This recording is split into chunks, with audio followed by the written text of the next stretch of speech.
few minutes too, so we're ready.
Isn't it?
All right, let's get that sound check going. We got an awesome show today.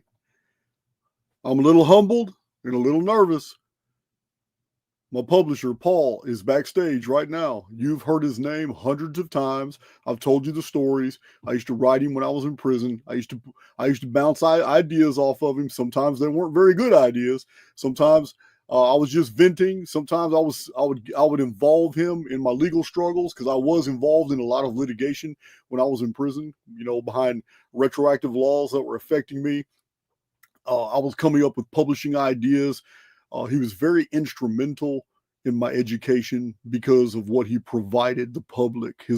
His bookstore is fantastic. Old reprints of old books. It was right up my alley. And the very fact that I was researching the Earth Chronicles by Zechariah Sitchin, and I was going through them meticulously, and then this catalog came into my possession, never heard of it, and I started ordering books from it. It was a book tree catalog. Back then, they were in Escondido, California, before they had moved to San Diego, and I was ordering all these books without knowing who Paul was. I had no idea I was ordering books from the personal videographer for Zechariah Sitchin himself, who had traveled the world with Sitchin. And it's so unusual how fate just puts the right souls together. So I have no announcements other than this is a long-awaited video. So without further ado, I want to go ahead and introduce our special guest. Here's Paul. How you doing, brother? Hey, we're doing great today. Thank you. I just want to say thanks for having me on. I do watch from time to time, and I've actually heard my name mentioned a few times as well. And we go back. we go back, man, and it's good to be here and maybe fill in some spots, some information that people wouldn't otherwise know. But good to be here. Man, we do go back because I remember it was, I'm going to have to say 1998. I believe 1998 was when I first started ordering books from you. And one of the first was like the Book of Jasher was in your catalog. And it was the Albinus Alcun translation. And I believe it was 98. It could have been 99. Somewhere around there. Before you and I ever started writing, I was ordering books. Yeah. And the very first letter that I had saved, I ended up with a stack of correspondence from you. And and this is news to me. I just found out about this 2 days ago. Yeah. And they had been sort of stashed here. And the earliest one that I had saved is from 2002. And it was a book, a proposal for the publication of some books. And but these letters, the only reason they got saved was because your dad was allotting about $40 a month through his credit card for you to buy books.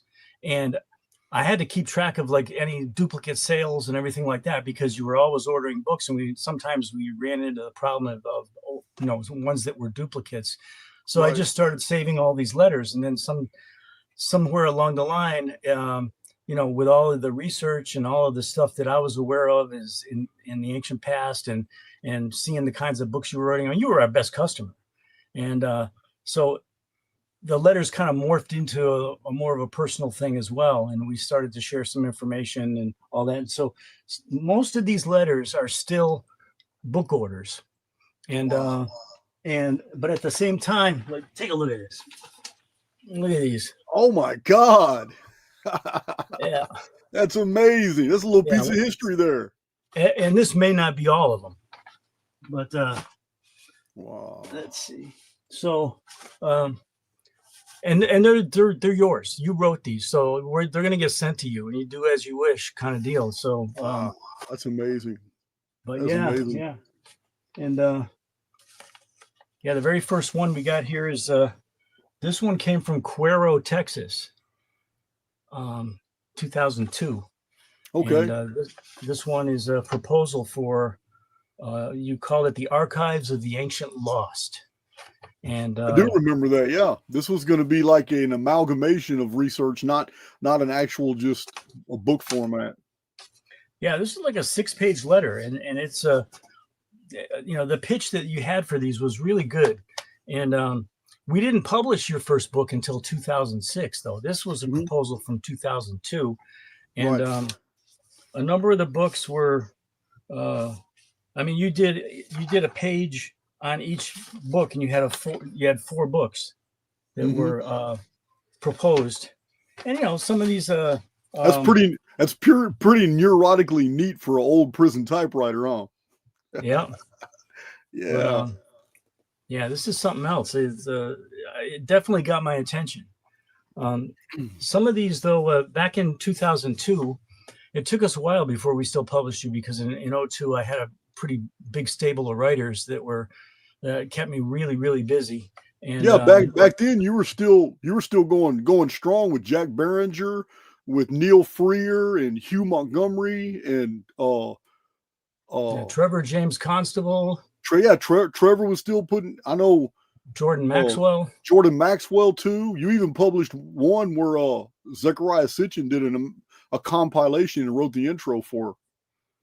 Yes, Sitchin.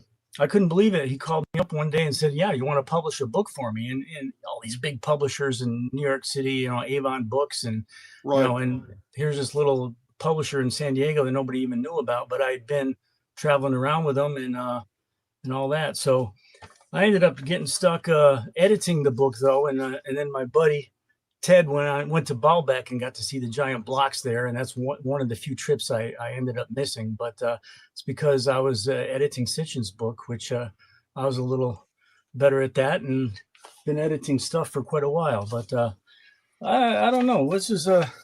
This particular proposal right here.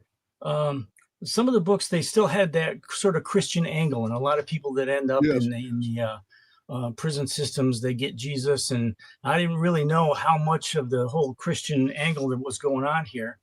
But and I was busy with so many people, so I figured, well, he's ordering a lot of books. Let's we'll put this aside for now. But then it wasn't too long after that, you wrote another letter with another proposal that I couldn't say no to. I just couldn't say no. I mean, this. I'd like to read some of that. You're talking about Lost Scriptures of Giza? Yeah, and it was under a different title at that time. Oh, But, yeah, okay. I don't this remember is what that. really. Go ahead. I don't remember that. Go ahead. Yeah, this is what really got it started. Let's see here. Yeah, you were calling it Arcanum, Enochian Mysteries of the Great Pyramid. Oh, I do remember that. Yeah. And then this one came from Kennedy, Texas. Oh, And, that's because, yeah, the difference between Cuero, Texas and Kennedy, Texas Yeah. is me being stupid and going back to closed custody and maximum security. Yeah, because Okay. Kennedy, Texas, I was there for a long time Yeah. writing you. So that was a Conley unit where the famous Texas 7 escaped, and they were on the news. But yeah, that's maximum security prison right there. But yeah, this is actually a pretty long letter, but this is how it all got started with us, really. I could not say no to this letter. I responded to it and I said, just send it to me. I will look at this. And that started everything. And okay, I'm curious now. Okay. It says, Dear Paul, you are probably solicited by many people, but I only ask that you suffer me this letter. I will continue to acquire your publications no matter what your response may be. Your catalog is extensive. However, there is not one book among them that even remotely attempts to unveil the theory Arcanum postulates. The world's oldest cosmological and apocalyptic texts all derive from a single parent source, the inscriptions anciently upon the casing blocks of the Great Pyramid. The stuff of fantasy, Arcanum points out the definitive correspondences between the Enochian works and all the other archaic texts in the world, such as the biblical records, Dead Sea texts, apocryphal writings, Vedic writings like the Mahabharata, Bhagavad Gita, German Volsungasaga, Egyptian Edfu texts, Book of the Dead, Gnostic Pistis Sophia, Hermetic books, Hesiod's Theogony, Homer's writings, Ovid's Metamorphosis, Mayan Popol Vuh, Sumerian and Babylonian Enuma Elish, Atrahasis and Gilgamesh epics, and scores of other lesser-known writings and many traditions that parallel the Enochian books. I'm going to just stop right here because this shows what you put in to your research, and anybody that's kind of branched away from your Christian upbringing and influence and getting into all of this and being able to consolidate them into a book that brings together what an ancient monument really meant. I mean, I knew that I'd be learning stuff from you, and so you continue on saying, through old textual findings and archaeological discoveries, Arcanum reveals how the Great Pyramid was the first pyramid and was originally covered in millions of tiny inscriptions prior to the excavation of its limestone casing blocks by Arabian Muslims. It was erected by a civilization aware of their impending fate in a cataclysm, by a people who inscribed their sciences and histories upon the monument for future posterity. After its excavation by the earliest Egyptians, it became an epicenter of global pilgrimage, and scribes studied these writings, composing abbreviated versions of these cosmological and apocalyptic texts from the vast corpus of knowledge upon the monument, none realizing that they were preserving divine truths that are now concealed within the oldest religious writings and holy books of the world, incredible messages from the mind of God to mankind. The Great Pyramid is the oldest book on earth. You called it the oldest book on earth because of all the inscriptions that were on it. An arcane theology in stone typifying mystical truths for the earthly comprehension of men. The terrestrial embodiment of the hidden wisdom of the Godhead, a parable of rock. And hundreds of pyramidal replicas and ruinous mounds around the world attest to its archaic preeminence. Arcanum unifies the secret beliefs and teachings of the Egyptian mystery cults, the Druid in his groves, the worshippers of Balaam and Ashtaroth in their wooded hills, the Aborigines in their dream time, the Greek philosophers, Hermetic sages, Gnostic seekers of the divine universals, and the secrets of alchemy, the Holy Grail, and a dozen secret societies from the Freemasons to the Rosicrucians. I mean, they all adopted this knowledge that was found within the pyramid. And you had found all of the references and put it together better than anybody who'd ever previously done. So, and I was kind of sensing that from this letter. I mean, this is laid out very, very, with a lot of detail. So, and then you continue saying the seemingly dateless messages of the Great Pyramid are not only of spiritual nature, for they tell of a time descending upon the earth of cataclysmic destruction, known variously as the apocalypse, tribulation, the Ragnarok, the consummation, and the end times. The symbol depicted is found on the stone of the fifth sun discovered at Tenochtitlan in Mexico. This represents the day of four movement, the day signifying the end of our present age. To find this glyph in Mexico on an ancient 24-ton calendar is baffling. The center point atop the glyph is the doomsday symbol, but the glyph itself has 7 facets and seems to be resting upon a miniature pyramid. The builders of the Great Pyramid used a 7-pointed instrument to produce the elusive 52-degree angle, which they employed in the interior passage ascendant and descendant slopes, as well as the 52-degree angle faces of the monument. Tenochtitlan is none other than the messenger Enoch, seen in Tenochtitlan, because you've got in brackets the word Enoch after the capital letter T. So Enoch is actually in the actual word Tenochtitlan, of that place. There's a lot of places in Mexico that have Enoch in there. The T is a geographical designator for place of. Oh, wow. So yeah, it says the eye motif present in all the other representations of the Great Pyramid is again reproduced on the megalithic calendar, which is the countdown to the apocalypse. And even in your letter, you made a note. You made a picture of it. Oh yeah, that's awesome. Right I remember that. Yeah, that's great. So then here's your pitch. Arcanum contains a tremendous amount of shocking information that I have not seen in any other author attempt to convey. The bibliography cites 91 books by 76 different authors, editors, and translators. 31 of those books being reprints, 70 to 250 years old, republished by the Book Tree. So you're using our sources here. How can we say no? To look at it. It has, and then you say the book has 19 full page illustrations, 20 in-text illustrations like the Aztec glyph I've reproduced here. The entire manuscript double-spaced is 234 pages. Then you say, Paul, as a prisoner of 14 years, I have no interest in making money. I do have a keen interest in beginning a publishing career, and I need to start somewhere. I am convinced that this work will be marketable and provide me the foot in the door I need for other projects currently under construction.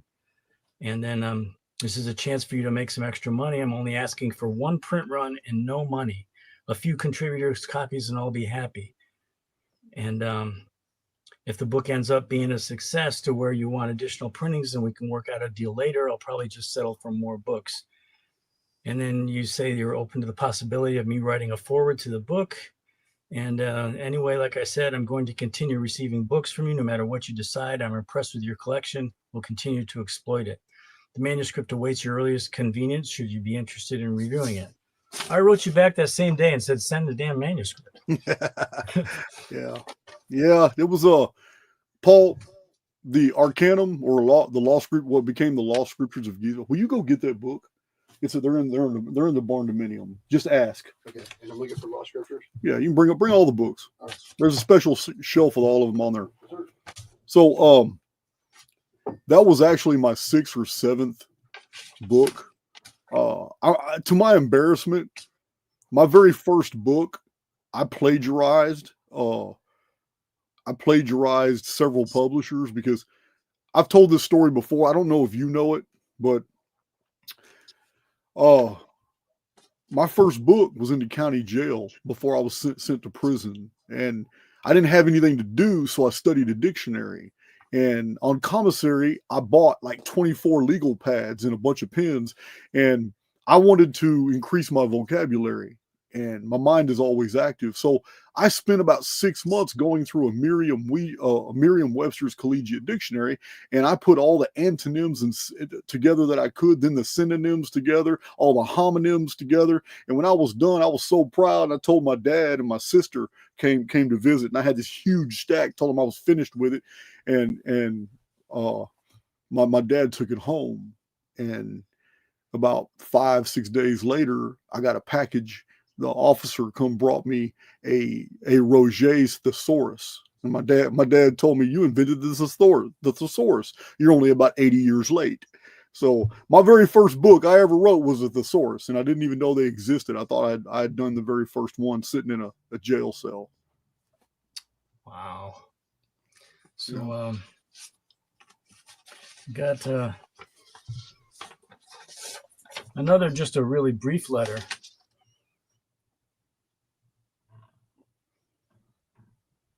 Yeah, this is 2006. You actually sent me a picture. Okay. There I am in my uniform. Yep. That was in 06? You said that was 2006? That was 2006. Yeah, I was still in maximum security. Kennedy, but yeah. And then this is talking about the Dark Star thesis, which became when the sun darkens, I believe. Well, it became several things, because we kind of broke it into Return of the Fallen Ones. Oh yeah. And Anunnaki Homeworld. Yeah. Remember, I was trying to get my Anunnaki Homeworld out as fast as possible, because it needed to be published before 2012. Because I was explaining the Mayan long count does not end in 2012. Oh, and yeah. You got it released like 6 months early. Yeah. And yeah, there was just a slew of these 2012 books. It was really ridiculous. Yeah. You know, I mean, how could any author stick their neck out and claim that there's going to be worldwide disasters and be so convinced of it, and for some reason think that that's going to, if it never happens, they just destroyed their own careers, you know? Yeah, well, a lot of them did. But there are many people, and to their embarrassment, I'm not even going to mention them, but there are many people today that are still putting content out, and they've since rebranded themselves because they were real big on that 2012 bandwagon. Then it ended up being a nothing burger. And so they've pretty much purged that from their own little video histories and websites and all that. But yeah, there's a lot of people who were big on that. Yeah, and there was some more the more preeminent ones were that later on saying, well, that happened on another level. It didn't happen on the physical level. Yeah, you know. Yeah, that was Jose Orgai tried to do that, but then he just quit.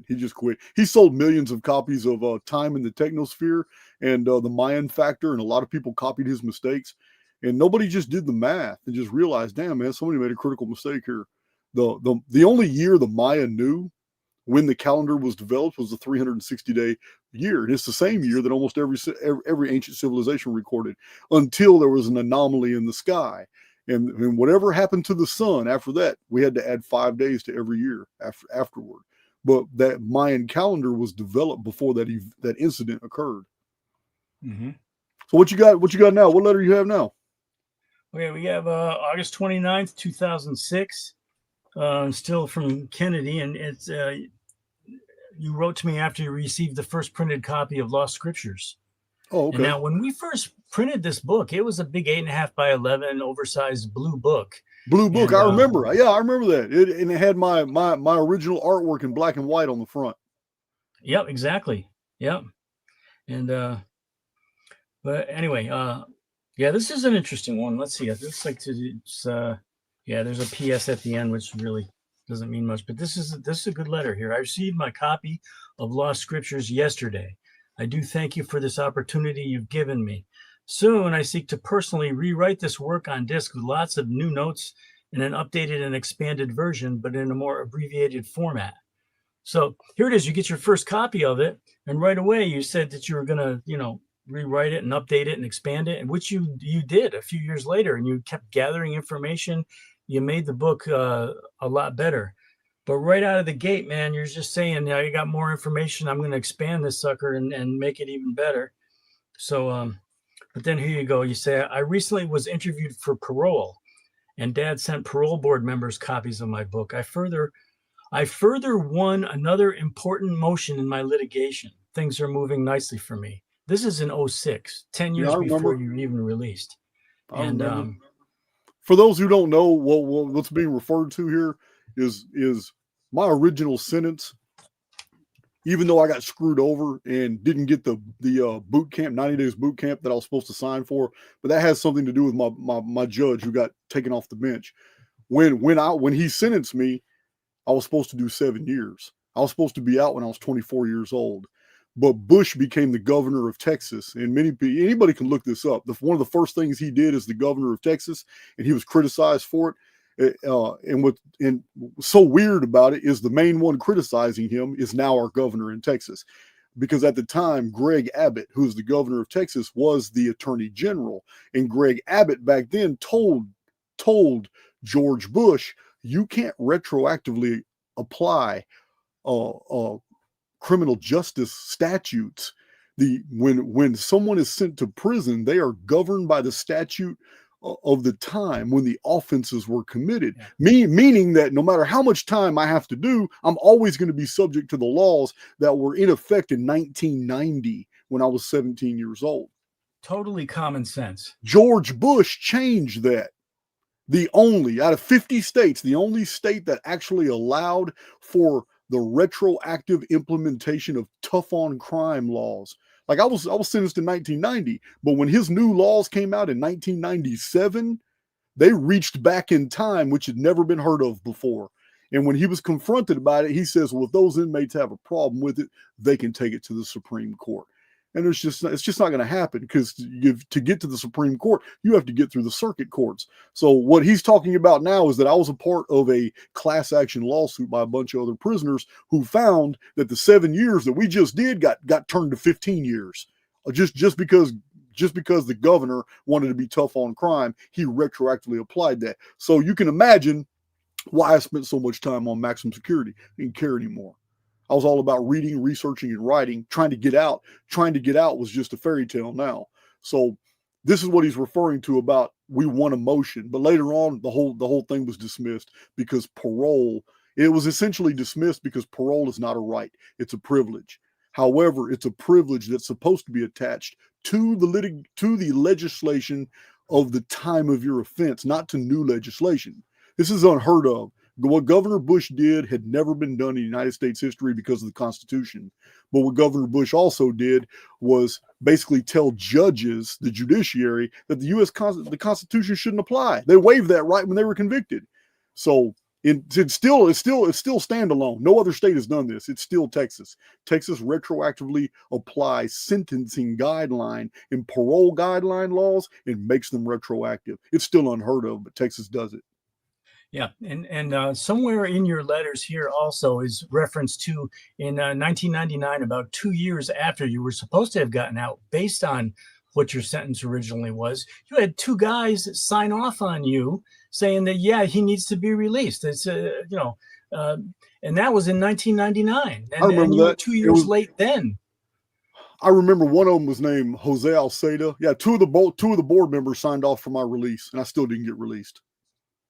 Yeah. And that's all it took was a 2/3 majority vote. It's just 2 out of 3, and they still wouldn't release me. And right after that, I really didn't give a damn. Right after that, I started getting into contraband, cell phones, and all that stuff. Now here I am sitting in California, and it's also been noted that if you had done this crime in California, and yeah, it was still a crime, but I mean, you didn't harm anybody. I mean, you immediately rectified the situation to your best of your ability while you were still right after the crime had been committed. I mean, the only reason why you got what you got was because there was so-called original intent, but you immediately changed your mind and reversed that situation. And if that had happened in California at age 17, you'd have been out within 2 to 4 years. That's what's been documented. Well, Paul, the irony here is I can't stand California. I love Texas. And that's the irony here. They may have screwed me over, but you know what? It's all water under the bridge. Yeah. I mean, there's nothing you can do about it now and everything like that. But I'll tell you, it was a bad deal, you know. And Yeah. that's the thing, is that your detractors don't know a lot of this. I mean, because of how long you spent in jail, it painted a picture of you as being a dangerous criminal. And you had a lot of videos of people that came on and said, you know, oh, this guy, you know, 26 years in jail, he must be like this terrible person. What's he doing? You know, you shouldn't listen to a word he says and everything like that. They don't know nothing compared to, they don't know how all this stuff really happens. You know what? It's not even worth arguing with them about it. I mean, it's just not. It's but just shame on them, you know. It's just it's easy to equate how long someone was incarcerated with the severity of the offense if they don't know anything about the criminal justice system. So I'll spend 20 seconds, just 20 seconds right here summing it up, because I don't want to concentrate on it. Yeah, but exactly. Here's 20 seconds you need to remember about the Texas prison system. By extension, many prison systems. In Texas, they're run by what's called manufacturing and logistics, meaning they have a vested interest in keeping these factories running night and day with unpaid inmate labor. The myth is that they pay inmates. So when you find out that we don't get a single dollar for working for years and years in these factories, and that all the shareholders of these factories are senators and representatives and rich people in Texas, it kind of begs the questions, well, how did you get away with this as a statute? How did you pass this law to have these factories with unpaid labor? It says we do pay them. We pay them good time. And this kills everything. Now the courts don't want to hear any inmate complaints because you are being paid something. You're being paid good time. However, the retroactive laws that Bush passed kills good time for everyone. At the same time that they use good time as a method of payment, they pass other laws to make good time of no effect. So everyone who goes to Texas prison, even if you're under the 80s law like I was, meaning they give out a 30-year sentence, they only intend on you to do 7 years because that's the sentencing guidelines of the time. Now, when they want somebody to do 7 years, they give them 7 years. Everything has changed in the past 35 years. So people don't really understand this. Everything about Texas prison has nothing to do with right and wrong. It has parole only releases the exact amount of people that are coming in every month into the system, and not a bed more. And it has everything to do with keeping the factories going because they're making a killing. They're even competing against private sector companies, which are not supposed to do. They're outbidding private sector companies using prison labor, but they get away with it now because they pay non-existent good time.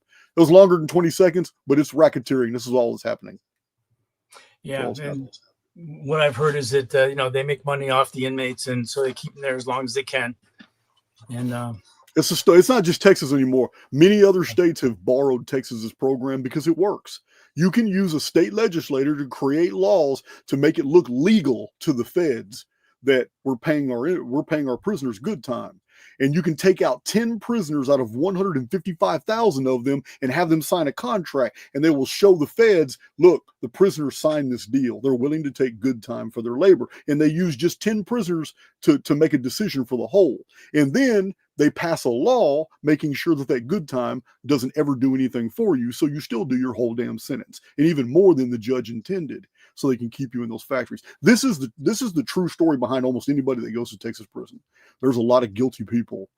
There's a lot of people who got caught up in a bad way. There's a few innocent people in Texas prison, but we're all treated the exact same. Your ass is going to work in those factories, and you're going to be doing it till almost your entire sentence. Yeah. And, the reason why, one of the reasons why we first got hooked up was I had been involved with the Truth Seeker Company. I've been up in LA hanging out with Jordan Maxwell, and Truth Seeker Company got a new president. Her name was Bonnie Lang, and she had been secretary at Truth Seeker for many years, his foundation. And they moved to San Diego, and Jordan Maxwell was the first person they hired as a religious editor for their journal. And Jordan said, hey, there's a guy up in LA. He's publishing all the old Truth Seeker books. He's already doing your work. Let's bring him down here. So they moved me down to San Diego, and we got involved down there doing a lot of publishing. And that really got me going. We were just publishing, me and Jack Barringer were publishing booklets and for Jordan. And I edited and helped publish his very first manuscript, which became a chapter in the book your church doesn't want you to read. But moved down and got started really good book. And so we got started down in San Diego, and Bonnie Lang would send free books to inmates. And she said, and very few people were doing that. And she sat me down one day and she said, you know what, these people they've made a mistake, but they're just throwaways by society. A lot of people just forget about them. They're stuck there. Books are like gold to these people. And so she says, if you just have enough of a heart to send them books, she says that books have been known to change people's lives. And so I had my own separate company as well, and we started doing that. And somehow you had said that in some old beat up magazine, you saw an ad of ours or something. And I don't know if that was a prison related magazine or what, but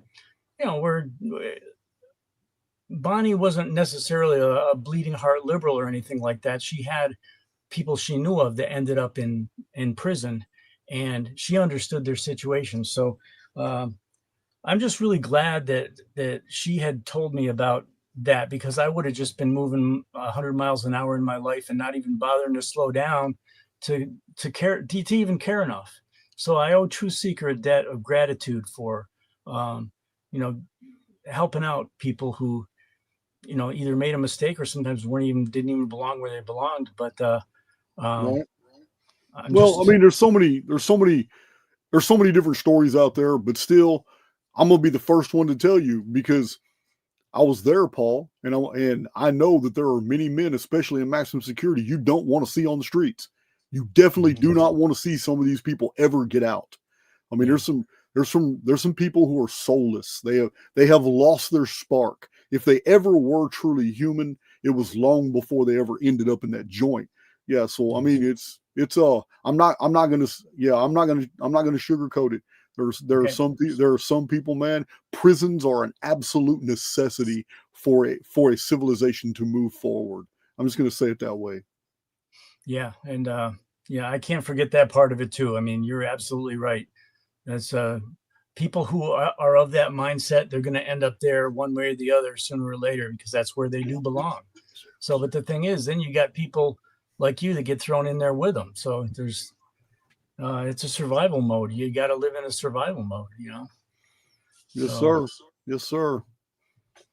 But anyway, see go and pull those letters out. You got us salivating over those letters. Oh man. Okay, August 24th, 2007, coming from Kennedy, Texas. This is a big one. This is a big one here. Oh, man. I mean, you got drawings in here. I mean, this basically became your logo. It did. Yeah, that is my logo. I drew that with pen and ink in prison. Yeah. Yep. And you sent this to me, and you sent this one. I don't remember even seeing this one before. Yep, I drew that one too. Yeah. That's the side of the Great Pyramid. That's a perfect 51-degree angle. That's wow. So let's see here. So you said, just felt like touching base real quick. Enclosed are 2 photocopies of book covers I drew. The originals are much clearer. These copies really didn't do the fine. These copies really don't do the fine shading justice. They are only copies.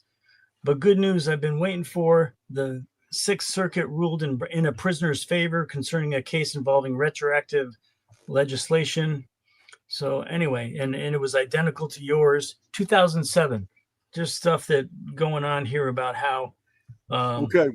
Say, we're going to get a little dark here.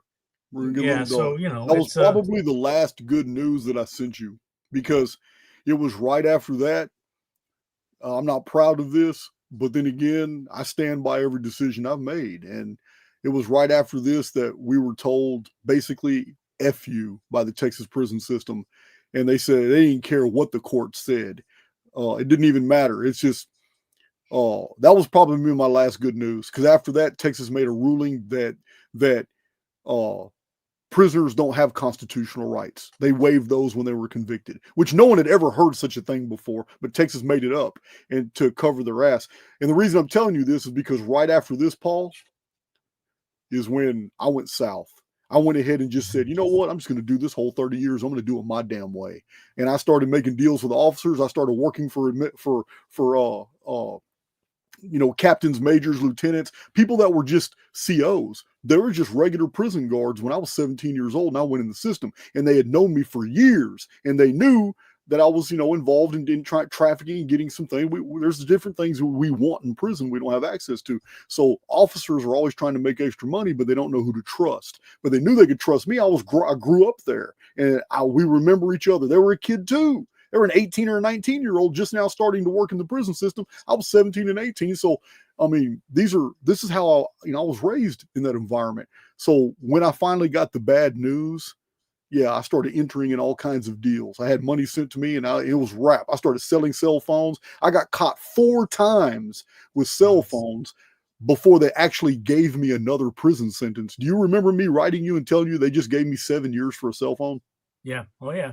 Yeah, that's because I didn't care anymore. I said, you know what? I'm doing time my way. I'm just going to write books. I'm going to do whatever I got, and the oversoul is going to let me out whenever the oversoul sees fit. But until then, I'm not expecting it anymore. I'm just going to do my thing. Yeah, in July of 2007, I'm not going to read this, but this is a 5-page letter in defense of Norman Sirac, which is an attorney that was fighting against the system and fighting battles for you. He was trying his best. Yep. But he was up against a beast, and it's a whole system. But and you said that, you started advocating for other prisoners and stuff too with this. And I spent so much time in the law library fighting my own case. Once my own case was lost, some of these new guys, like these young kids, come in. They were hopeless. They didn't know what to do, but they had easily overturnable cases. But they just didn't know what to do. I started helping them out. Yeah. Okay. At that time, there was nothing I could do for myself. Wow. And but yeah, we've got that phone's going to stop here. Oh, it's okay. Anyway, they're used to hearing my dogs. They're used to hearing everything on my track. Okay, because and it had come out somewhere in your letters too that you had become one of 2 people that earned the right to sue the actual state of Texas for what they did to you and everything. And so I think that it became retribution. They just basically decided to shut you up. Then you were advocating for other inmates too, that they're just going to keep you in there. And so I don't know. It just seemed that way to me. I can't say for sure. You summed it up in a nutshell. There's a whole bunch of tangential information we could bore people with, but yeah, that's basically what it was. That's what Texas does. Texas does not yield to pressure. Texas is a juggernaut. It is a government. It's an entity of its own. And it doesn't matter what the law is. It doesn't matter what the revised statutes say. It doesn't matter if you can shepherdize citations. It doesn't matter what appellate courts, what district courts or it doesn't even matter what the feds say. Texas is going to do what it wants to do, and it always has. If I'd have known that from the beginning, I'd have saved myself a lot of drama. But instead, I got real good at filing those lawsuits. I got real good at it, and they started hating on me. They started putting me in lockup, solitary, trying to keep me out the law library. This put me in ACR, which is administrative cell restriction. It's administrative cell restriction sounds like it's very civil, but you're actually in there butt ass naked with a pillow, and they turn the air conditioner on you, and they're just trying to stop you from legal filings, and trying to stop you from doing all that shit. I did a lot of time in those, but you know what? Like I said, it's all water under the bridge. Yeah. So, man, it's amazing you kept all these letters. That's just fantastic. Well, it's mainly the reason was to keep track of your book orders. There's so damn many of them. And now when you get these letters, you'll be able to see all the books you ordered. I know you kept a bibliography, but you could probably add to your list of books you read. Wow. Oh, look at this. Look at this. This is interesting. Somebody, I don't know if you've got this in your merch right now, but somebody did a witness ring, a Lost Scriptures of Giza ring they were selling. Oh, my dad still has. Listen, my dad still has that. My dad melted down. There it is, right there. That's the ring I designed. My dad melted several gold rings down and went and had a jeweler make a couple of those. And the seven gemstones that surround the Great Pyramid are rubies. He still has that ring today. You could probably produce those or something, man. But anyway, Yeah, just they're so That's expensive. They're so. I mean, it took him. He had to melt down several rings to make it because it's such a big ring. It's something a guy would wear. But yeah, it's I remember designing that. Dad still has that ring. He's proud of that ring. And then here's one in late 2012. But yeah, it just puts I had written to you and it said, "Why the hell are you still there? It's 2012, and with all the stuff that I've been made privy to, why the hell are you even still there?" And you wrote back a 2-page letter. I'm not going to read it. It basically puts it all in a nutshell. And you know, I got pretty choked up just even telling my wife about it this morning. I mean, I can't read that. I could never even be able to read this and hold my composure with all the stuff that's in here. So let's just move on. Yeah, I remember. You know what? It's basically a more emotional version of everything I just mentioned in the past 20 minutes. But yeah, I get it. And then yeah, it's like I had sent you a copy of Worlds in Collision. Oh, Emmanuel Velikovsky got it right here. Yeah, got it right here. Where are you at? Where's my Paul? Oh yeah. I just finished going through it again for another video I got to do pretty soon. And then this right here, after you had read it, you did a 1-page overview of. I did that with every book I read. I just happened to send that one to you. Okay. So yeah, it says a note on Velikovsky's Worlds in Collision. And it just compares and contrasts what he came up with and what you basically verifies stuff of his and how his information verified your research as well, and then outlines the differences. And so that's good stuff there. Yeah, I'm certainly looking forward to going through that again. That would be awesome. Paul, you know what's really sad? What I accomplished in Texas prison cannot be done again. So It wasn't just the books that I ordered from you. That was a large part of my education. But I also had access in all these old prisons because when colleges in the 1920s, 30s, 40s, 50s, and 60s would go down, when a college and a high school or a public municipal library went offline, all the books get donated to Texas prisons.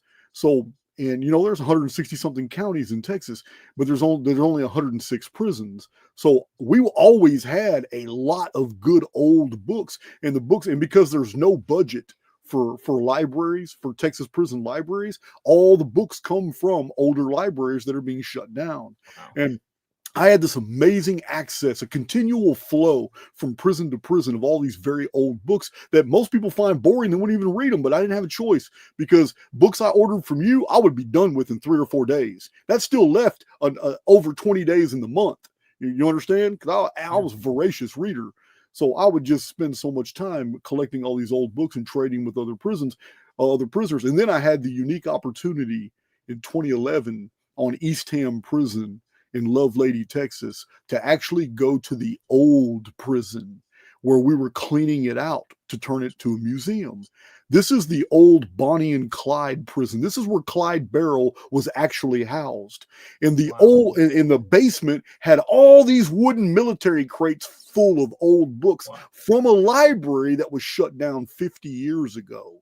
And many of these books were from the 1800s. And me and the crew, we muled crates of books back to the prison for days. The officers let us take all the books. They just flipped through them, made sure they were all right. And I used to pay guys to keep all these books in their lockers and stuff.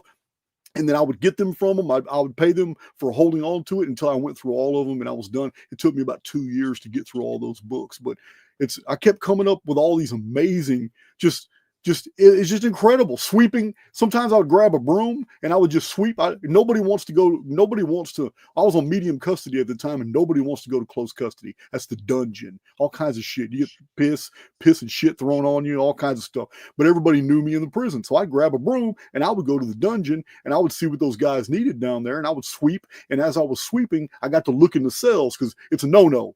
If you're on a run and you're cleaning the run, you do not look in anybody's cells. That's going to get you messed off. So if somebody addresses you, you can turn and look. And I would see guys using books. And one amazing story is a guy was using a copy of Our Divine Inheritance in the Great Pyramid by Astronomer Royal Charles Piazzi Smith, an original edition from the 1880s. He was using it to hold his coffee pot. And I just saw it on the shelf, and it had no value to him whatsoever. Yeah. So I went and got him some sandwiches and coffee and brought it back, and I got that book. But this happened to me all the time. I had just read David Davidson. You sent me David Davidson's 1924, The Great Pyramid, and David Davidson and H. Aldersmith. So after I read that, I was wanting to read Palmer's. I was wanting, not Palmer Smith, but you did send me Palmer Smith books too. But Astronomer Royal Charles Piazzi Smith. I've been wanting to read his book, and I just happened to be on the right cell block, and this guy just happened to have it and didn't even know what it was about. He said it was some pyramid book. Didn't even know he had a masterpiece in his possession. This happens to me all the time, Paul. Wow. And so why is it nobody can ever do this again? Was it something about tablets? I think I heard before. Oh, that's it. Yeah. I went off on a tangent. It can't be replicated. What I did can't be done anymore. Because I take notes like Pliny. Pliny the Elder was famous for one of the things that made him famous is his bibliographic notations. He is known by historians to cite over 600 sources. 427 of them were other Roman writers. The other 200 and something were foreign writers that he had read about from the Alexandrian library. And he was a meticulous note taker. He took notes out of all his books. This is exactly what I did. Even if I don't know what kind of value that note is going to be, it's going to be tucked in a file somewhere. I was doing the same thing Pliny did. But you can't do that in Texas prison no more. Now they took their books. They replaced them with tablets. Now every prisoner, there was no computers when I was in prison. None. So now every prisoner has a tablet, and they can FaceTime, and they can call, and they can text their loved ones, their family, people on their approved list, and they can open it up, and they can go to a PDF library. The only books they can read now are PDF books, and they're on the approved PDF library list. Do you think all the books that educated me would be on that list? No way. I mean, absolutely not. They now can control exactly what you read. That's right. Can't be done now. Yep. I was there at the perfect time and the perfect duration in order to accomplish what I've accomplished in Archaix. Wow. So, and yeah, that is, that's the thing. It's a blessing in disguise, because you made the most of the time that you ended up being stuck there. And yeah, you made the most of your the time that you had there. I'm going to get rid of this phone. It's okay. Thank you, Third Space. Much appreciated. Okay. And wow. And any and all rewards that you get from what you did is more well deserved than any author out there. I mean, God, and nobody had the ability to put that amount of time and research into work. I mean, that's why you've found stuff, you've uncovered stuff that nobody else has been able to uncover, because you'd either have to be where you were or in a monastery somewhere to be able to dig up all the information that you came up with. And that's why you're the only one that nobody will debate, because they've all stuck to a party line that's been stuffed down everybody's throats for decade after decade. And it only takes the research of digging deep to be able to find the stuff that you found. So that's, at least you made the most of what the time that you had in there, unlike any other person I've ever known, and probably anybody else in even modern times. Look at Chronicon. Man, that's a complete layout of the historical record based on sources that you just can't find anymore. So it's crazy. Kudos, I want to interject on one thing. I have told my community, and maybe I didn't impress upon it, maybe I didn't reinforce it enough, but I have told my community that some of my greatest discoveries were made not because I'm more intelligent, not because I'm smarter than anybody else, but because for lack of anything else to read, I read some of the most boring books you could ever imagine. Most people will never do that.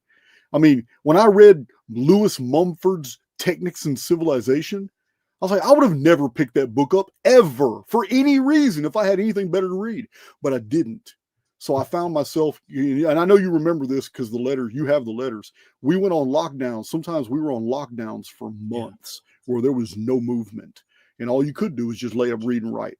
So, prisons are violent places, and a lot of times they lock the unit down. So a lot of my greatest discoveries were made because I was forced to read materials for which I would have never looked at before. And some of the great, I mean, you find anecdotes and little factoids just tucked away in books that might be 500 pages of material. And it took me 4 or 5 days to get through it, listening to my radio. And all of a sudden something on page 377 would just jump out at me like, holy shit. And it puts all these data sets together into a whole nother perspective. This happened to me all the time because I was forced to read materials that I ordinarily would have never read. I just didn't have access to a lot of good stuff. I would read all the good stuff first, and then I would read the boring stuff. But it was in the boring stuff that I made some of my most profound discoveries. And you know, that's the thing. From what I understand, it seems to be consistent with all the different prisons that you're only allowed to have like either 5 books at one time or whatnot. So, I mean, you ended up in your attic. Your dad would come every month and take your notes and yeah, so, man. He didn't lose a single bag. You know what? I've already told my community about it, but I broke down. I was in the attic by myself, and I totally broke down when I saw it was, and I waited like 4 days before I actually went up there. When I first got out, it was sensory overload. And I went to the attic, and it was above the movie room. My dad had like a 3-story with the 3rd story is all attic space, but it was like a room up there and a loft. So yeah, I went up there, and when I saw, it's just bags had been up there for some of them over 2 decades untouched. He just threw them up there. He just threw them up there as soon as he came back from visitation and forgot all about them. And every time he visited, he threw the next one up there. And there was nothing in the attic but my stuff. And, you know, that turned out to be one of the most important things that ever happened in your life. Well, you know? And probably in a lot of people's lives, because without all that research being preserved, there would have never been an Archaix YouTube channel. And if it would have been fundamentally different. Yeah, thanks to Danny. You know, that's you know, to be able to do that consistently for you. I don't think the old man's in the chat right now. He's on a cruise. So yeah, good for him. Is he here? Okay. So I haven't seen him, but somebody said he is in the chat. Pops is in the chat, but he's been on a cruise because, you know, 83 years old. It's paramount that he gets remarried. My dad's getting remarried. That's out of the bag, Danny. Yeah.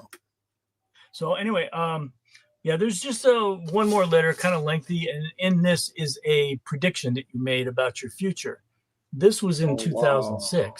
This is a 2-page letter. It's kind of lengthy, but yeah, it mentions too that you had read my book, Triumph of the Human Spirit, and you had some comments about that book, but also you had made some parallels with your life and how, you know, in that book I had outlined basically the people throughout history that changed everything. They didn't have armies. They didn't have a lot of money. They just had this some kind of a passion in their heart to accomplish stuff. And it's a historical record of basically Gnostic movements and things like that. But you had read that book and you said some good stuff about it. But then you put down there what you expect yourself to do. And it's amazing. Well, hold on, man. Let me get a tissue before you start. I may tear up about hearing this stuff. I'm just teasing. Yeah, man, go ahead. Because I do remember about your writings. You had educated me on the Cathars and on the Waldenses. And after reading that, I had to order those books from you because you do have other books on the history of the Waldenses and the Cathars. And this led me to the books on the Bohemian Wars, Huss the Heretic. Yeah, it was your materials that educated me on the Waldenses, the Cathars, and the Hussites. And that's why I ordered those books after I read your material. Yeah. Okay, here we go. Yeah, this will be the last one I read. And then there's, the very last one is just a real short handwritten note about I'm getting out of this place. Sure. So, yeah, here we go. I finished reading your book this morning. I do regret not reading it earlier. The scores of forwards you have written for Book Tree books convey little about the man behind them, but Triumph displays the person behind the pen, and I am glad to have been able to more clearly see you. I find therein a man not dissimilar to myself. Initially, I believed you to be in your mid-60s, but now I know differently. Page 214 reads that you were in 5th grade in 1968, so I figured you'd be about 50 now. This may seem insignificant, but to me it matters. I am 32, and my imprisonment, these 15 and a half years, has been a preparatory journey. That's end will begin a ministry that will most likely result in my possible death before I'm 50. Your book truly moved me, Paul. These spiritual giants you detailed confirming my own beliefs concerning my future. Now, I don't believe that whole thing about the 50-year-old and dying before then. I mean, you were in jail at the time. It's that was the only thing that did not come true. Everything else has come to pass. So says your book truly moved me, Paul. Those spiritual giants you detailed reconfirming my own belief concerning my future. For many years, usually during my more spiritual moments, I have known and been reminded time and again that I will be a spiritual crusader who will open the eyes of many. And as you wrote on page 17, I too have known since I was a child that we are spiritual beings in a foreign land, trapped inside physical bodies, and that we cannot move or function anywhere close to our capacity while here. And also you said, if we can tap into our true potential, we can do incredible things.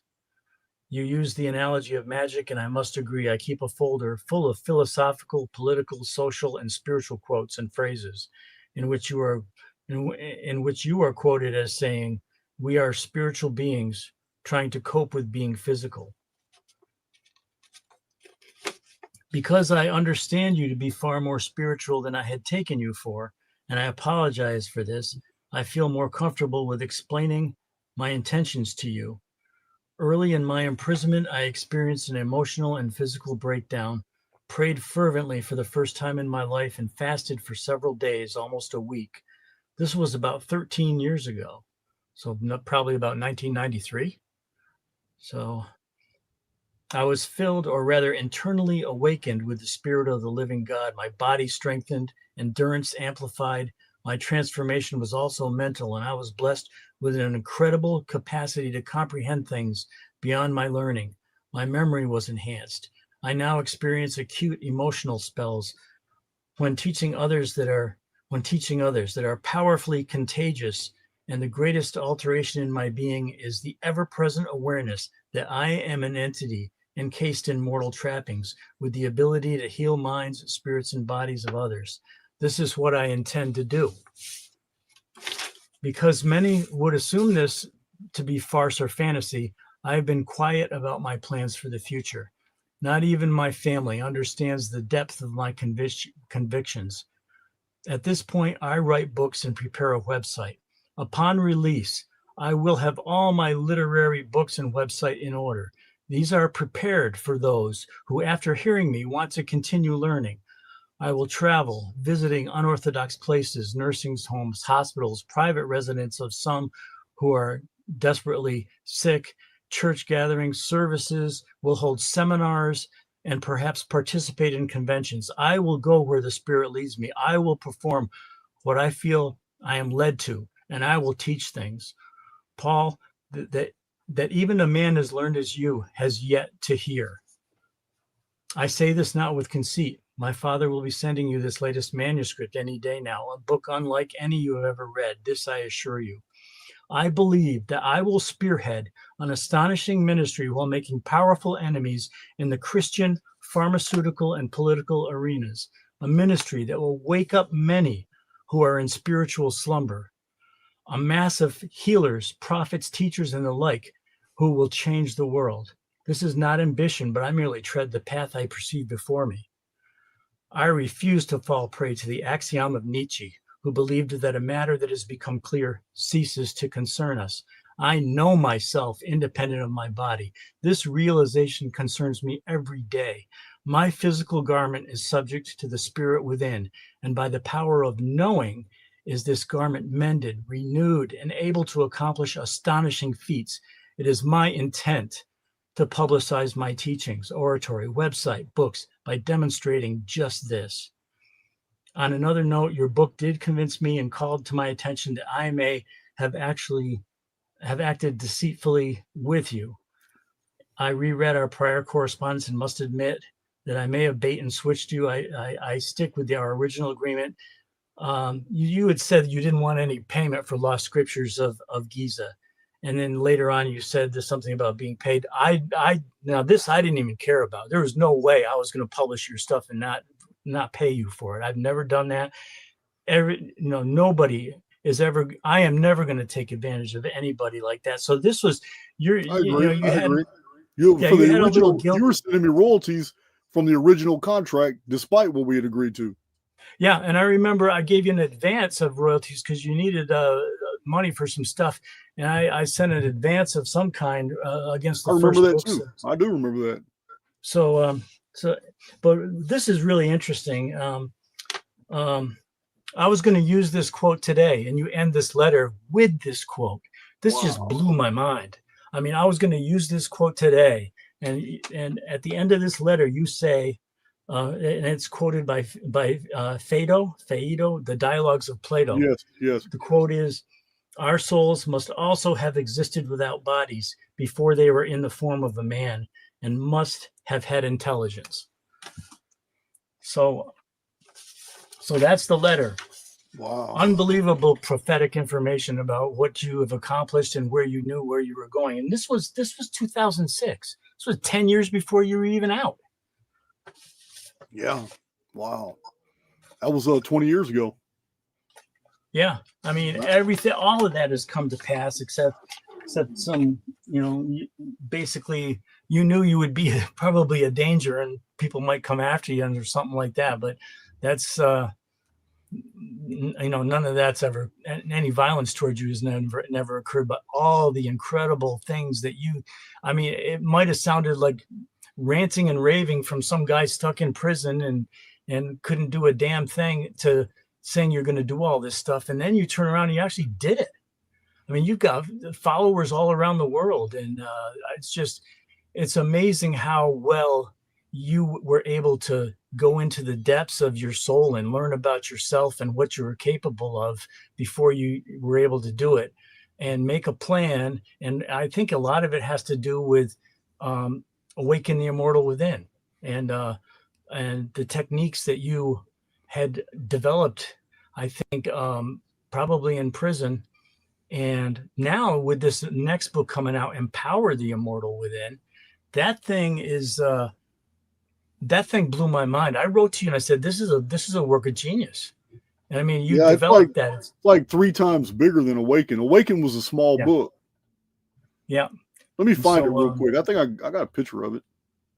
Yeah, let's put that up because this is a mind blower. I mean, you thought Awaken the Immortal Within is the best-selling book tree book of all time.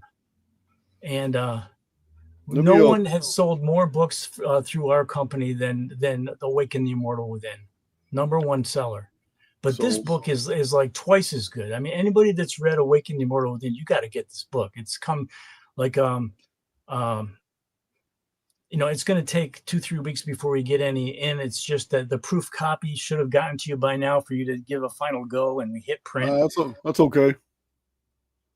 I'm looking for it right now. Oh, I can go to my email. Hold on. Right before the show, I put it somewhere, but I got a 5-foot wide screen here, and I must have thrown it in a file. So let me just go to the email because you sent me a copy in the email. I did. Yeah. Oh, you know what? I downloaded it. That's what happened. It's in my downloads. Hold on just a second. It's in my downloads. I went to the wrong file. There it is. I found it. I got it. Let me open it up. All right. So I'm going to share my screen. All right. There it is. So I'm going to have to make that bigger because it's not. PDFs are weird. You're very restricted on what you can do with PDFs on the screen. There we go. Oh, okay. There we go. So this is the book coming out like any day now, right? Yes, that's it. That's the cover.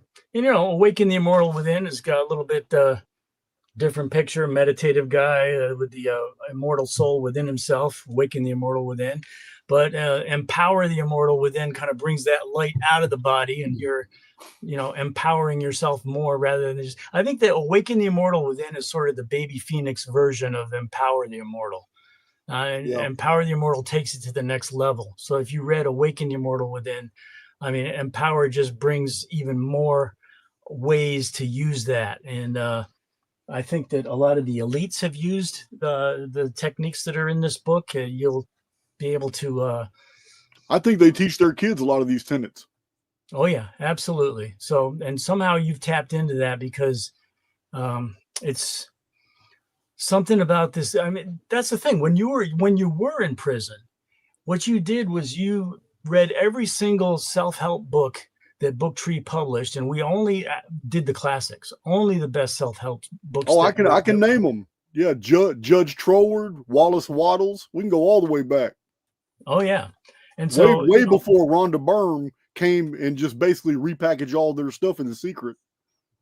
Yeah, but you consolidated it, you crystallized it into Awaken the Immortal in such a way that a lot of the best books are just the really small books because they get straight to the point. But I think this is Empower the Immortal Within is definitely the next level. Well, I appreciate that, Paul, but it's not a message that would be new to my followers, because even though a lot of Archaix is doomsday related, and we're talking about ancient calendrics and how all the oldest calendars in the world were countdowns to the next time that their future descendants had better be paying attention. This is the whole theory behind Archaix, that all these calendrical systems, they count forward in time. They don't count backwards. They're counting to periods of time because they knew that the calendar systems would survive generation after generation after generation after generation. And when that time came, people would be smart enough to put the pieces together and realize that the former versions of themselves alive as their ancestors, developed these complex systems for their period now, the period we're entering in right now, because they're too complex for the civilizations of the time. Therefore, we have to consider that they were warning us, just like the whole ministry of Enoch. Everything in the book of Enoch says that everything in this book is not for this generation, but for a generation in the last days who will perceive these things. This means that the book of Enoch is not talking about the very things that you think it's talking about. It's talking about concepts that will be understood right before the events they depict. So this goes with the Mayan long count. This goes with the Temple of the Cross. It's a calendar. This goes with the Vedic system, which is very, very misunderstood. So with all the doomsaying and apocalyptic stuff of Archaix, I have to remind my community all the time that only the Avatar would be scared of a apocalypse in the doomsday scenario. I said, we are actually immortals. And the entire message of Archaix from the beginning is that the reason I am fearless, the reason I do not care if multimillionaires came together and put together a whole panel of all the people I've ever called out for debate and put them all in one room and had me go in there by myself, I would command that entire situation. I would go in there, I'm telling you, with a spirit on fire and so highly tuned that I would neutralize every single argument in that deal, and I would come out on top. And it's because this fearlessness comes from the fact that I realize that I am not my avatar at all. I am something deeper and something greater within that allows me to do these things. Same thing in prison fights. Wasn't scared to fight because I understood this is just two avatars. But that guy has a problem if he thinks the spirit inside this guy is going to worry about any pain this avatar feels. I ignored it. So once we understand it's all spirit, and that everybody else around us is just another immortal at a different stage of development, it changes the playing field. It changes what we do and what we say around other people. And it also makes us very dangerous. People regard us as very dangerous. Many spiritual, very spiritual people are regarded as an anomaly because the rest of the world just doesn't understand. They don't understand what's happening. They don't understand why they feel that way in that person's presence. They don't understand anything. So yeah, there's a lot of doomsday. There's a lot of dark and Archaix, but I'm always giving these spiritual lessons. So I decided to awaken the immortal within was necessary, but empower the immortal within, it wasn't even planned. It just wasn't planned at all. It's just somebody who had actually started collecting all my most spiritual stuff in 5 years of Archaix videos and hit me with it and says, hey, can you pull out all this material? I quoted all these right here, but really I'd like to see the whole thing. And that's what happened. And power is the result of one of you being curious enough to quote so many of my different spiritual teachings and then ask me where all these came from, which videos. So I just pulled out all those transcripts, and that's what that is. It is the best of the best in 5 years of videos. Yeah, and there's about 44 different small sections, and I had to kind of I had to make 15 chapters because it was just too like spread out. So I could see that there were a lot of small sources that had been put together. But it was a really good compilation, that's for damn sure. And it does seem to be the next level up. Some of it does repeat what Awaken the Immortal Within is, but it just provides additional ways to. Yeah, that's why it's I guess it was the book was going to be called originally Reawaken the Immortal Within. Yeah, but that might imply that people have fallen back asleep, and I know that your people who follow you don't fall back asleep. It's empowering what this book is. So I felt it was better to ask and see if that we might be able to change that. So I don't want to create any confusion with Reawaken the Immortal Within. It is the same thing, and right. It's just a little bit polished up a little bit and put together so that it appeals more as a book rather than the snippets that it was originally in. So I'm gonna share on the screen a book you sent me. And it's not a book you published. You sent me a personal copy. This is Alan Alford. So, yeah. You remember this book? Oh, yeah. The Phoenix Solution. And I have a picture, if you don't mind me sharing it. I have a picture of you with Alan Alford.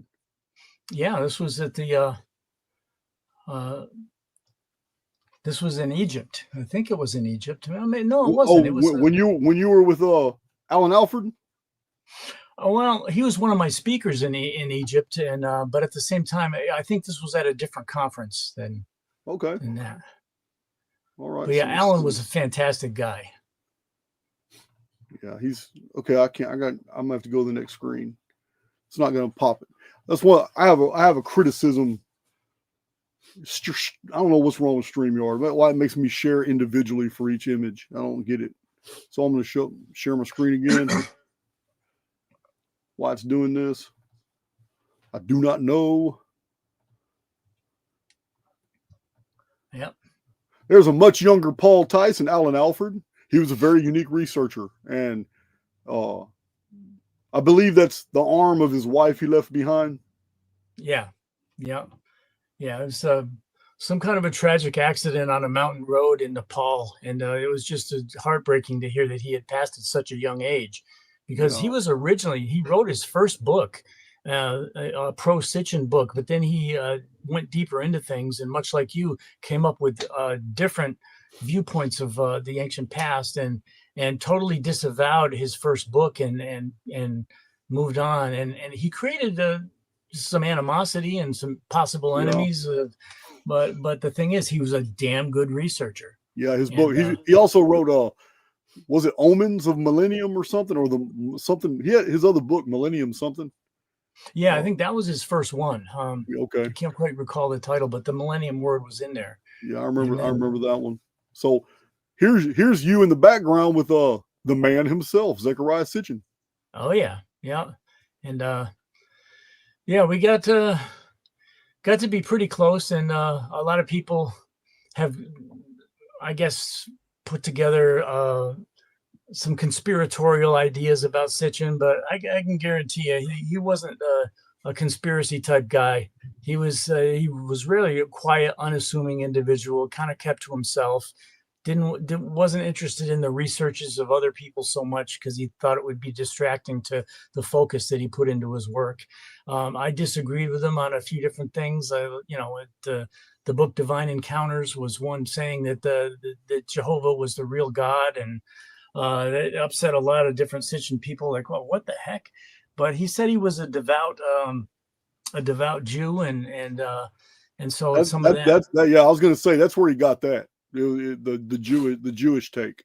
Exactly. But a lot of his other research is unparalleled. It did open the door to I mean, the whole Barosian dating thing was something that was, if he had dug deeper, he might have been able to get around that. But well, the mistake was prevalent. Hundreds of ancient authors made the same mistake, and it goes. If you just went by Barosian for the Shar being 3,600, the mistake is very easy because the exact same cuneiform symbol for the number 3,600 is also the symbol for the number 1. There is no difference in cuneiform. 1 and 3,600 borrow the exact same symbol. So Barosian made the mistake because he should have understood, because you're talking about the 3,600 in the same cuneiform text Barosian was talking about. It actually divided all these different numbers in decans. That should have been your clue, in decans. So these were hundreds of thousands of units of shars. If you would have just reduced them to hundreds of thousands of days, everything fits in the historical record. And Zechariah Sitchin did a fantastic job of explaining the 80 shars of Enki after the 40 shars of Enlil, and how the Igigi rebelled after 45 shars. And when you actually take a calculator and you go through, it's absolutely it matches the biblical 10 patriarchs absolutely perfectly. And I mean, this is it's a shame. It's a shame that he didn't see that, because exactly. the Earth Chronicles would have been very different, and he would have been able to cite even more historical records when he found out that the Sumerian shars, Babylonian shars totally matched the historical record. And the thing is, you were not unique in coming out with that information, because in the past you had to dig back a few centuries from different writers who had actually, some more semi-modern ones as well, who came up and showed that was the correct dating. Absolutely. 1752, chronologist John Jackson published that. It wasn't my discovery. Also, chronological antiquities by Eugenus Philolethes. He said the exact same thing. Those are days, not years. So yeah, you're absolutely right. This is a discovery that was made centuries ago. Yeah, and I spent 2.5 years traveling around with Sitchin, and had a lot of opportunity to see the ancient sites, and I was very, very blessed to have been able to do that. What happened was I went to a Whole Life Expo, I think in Vegas or somewhere. I think it was in Vegas, and Jordan Maxwell was speaking, and Sitchin spoke. And on the way out, there was a sign that said, come to Central America, come down to the Mayan, explore the Mayan ruins with Sitchin. And it was one of the few times back then where I had enough money to go do something like that, and spent every last penny I had, went down, spent about 11 days with Sitchin, and this was in Turkey afterwards. But after I did that, he what did I tell you? I had no idea. Paul, when we were going through your images, because I had to go through so many of the images you sent me are PDFs. I have to open up each one of them because I'm showing them to a whole community. I have to make sure that there's not something accidentally in the file. So as I'm opening these up and I'm showing them to Whit, he asked me, "Where's this at?" So I'm just looking at the rock, and I'm looking at, well, there's Zechariah Sitchin. So yep. I'm like, what? This is probably Turkey right here. I had no idea. I just said it's probably Turkey. Yeah, that's Yazilakaya, the procession of the gods, is right behind us, down on the far right, I think, down that way. But okay, yeah, well, I've done a video about that place. Where the two kings, Zechariah Sitchin was one of the first people to mention the fact that it's very unusual that there is a relief showing a Median and a Lydian king making a peace agreement, and they're holding between them a black sun, and unless you read Herodotus, you would never understand what was really happening here, which was the great sun darkening of 583 BC, which stopped that battle in mid-career because it wasn't a normal eclipse, and it scared both armies. Yep. So, that's me on the left there, all decked out in my gear and everything like that. Had a lot of... There he is, the man himself. Look at that. That equipment you got right now, my cell phone does better than that equipment now. Oh yeah, for sure. And those are the good old days. Anybody else I know back here? Well, Sitchin's in the middle. I probably not. A lot of them aren't really with us anymore, really. Yeah, there's Sitchin right there. and his wife's right next to him. Yep. And then actually right in front of Sitchin, down below there, that's Wally Motlock. He was Sitchin's still cameraman. Okay. And took hundreds and hundreds of pictures through many journeys, very well. And then this guy in the far right, and you can just see his head in the back on the far right. Two more over. Yeah, right here. Yeah, right there. That's Ted, Okay. my buddy Ted Antone, or Ted St. Rain, rather. Oh, And, that's St. Rain. I've read his books too. Yeah. Yeah. Okay. I didn't know that. And then the guy who arranged all the trips, Abbas, was right next to Ted to the left of him. He's the travel agent guy who put all these tours together with the blue hat. Cool. So, yeah. That's awesome, man. I like seeing that. Oh, we got some more pictures. Oh, we got a famous one here. I wish he wouldn't have gotten health problems so he and I could have talked, but we have Jordan Maxwell right here in the picture you sent. Yep. And this particular picture was taken in Manly P. Hall's library. We used to go in, hang out in Manly Hall's library on weekends and just photocopy documents and just, study stuff. And you remember about, was it a year and a half ago? I was invited to come speak in Manly P. Hall's, what was that place? Oh yeah, a couple of years ago, Philosophical Research Society. Yeah, the philosophical. It wasn't conducive to my schedule at the time. But yeah, I thought that was pretty interesting. They invited me to come speak.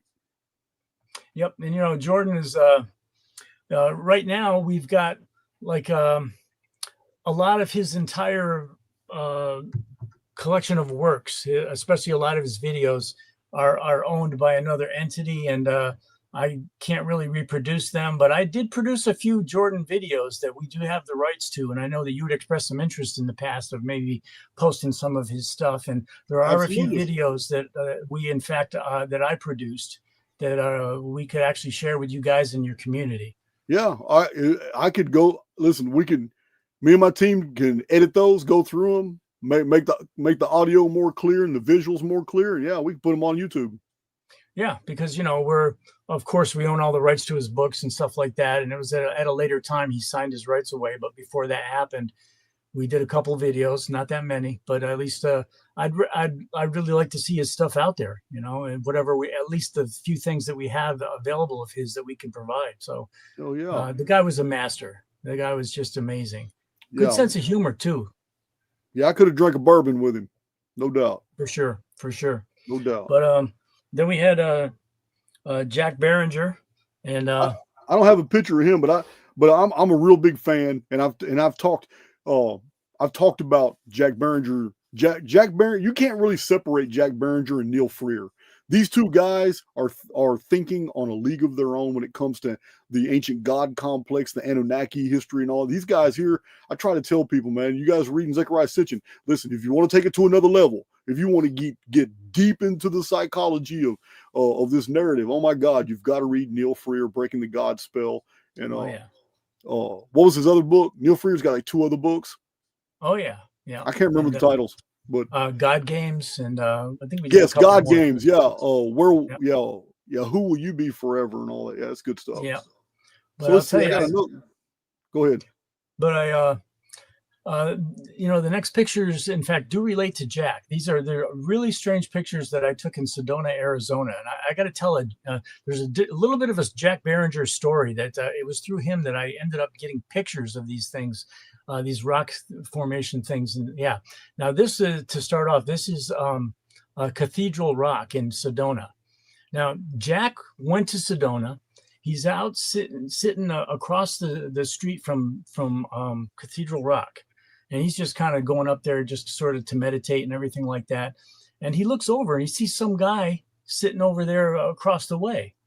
And so he and it's starting to get dark out, but he goes over and he strikes up a conversation with this guy, and this guy turned out to be a man named Virgil Armstrong, and Virgil was very predominant back in the 80s and 90s and going to all the UFO conventions, but he worked for one of those alphabet soup organizations, and but Jack was a very gregarious guy. He's like he could talk to anybody and get you really interested in. Paul, He was. I got to say this. I got to say this because there's a lot of people who have a misconception. Listen, I've met them. I've talked to them. I've been invited to meals. I've gone out to eat with them in different cities where I do meetups. Listen, the CIA on Hollywood, the CIA operatives are they're presented as standoffish, intimidating and all that. But I'm going to tell you now from personal experience, these alphabet agency guys, they have the greatest personalities. They are specifically hired and trained because they can win you over real fast. They're glib, they're silver tongued, and they're actually very pleasant to be around. But man, they're operatives everywhere, especially in the truther community. Yeah. And, I've had a few come in the store and strike up conversations with them.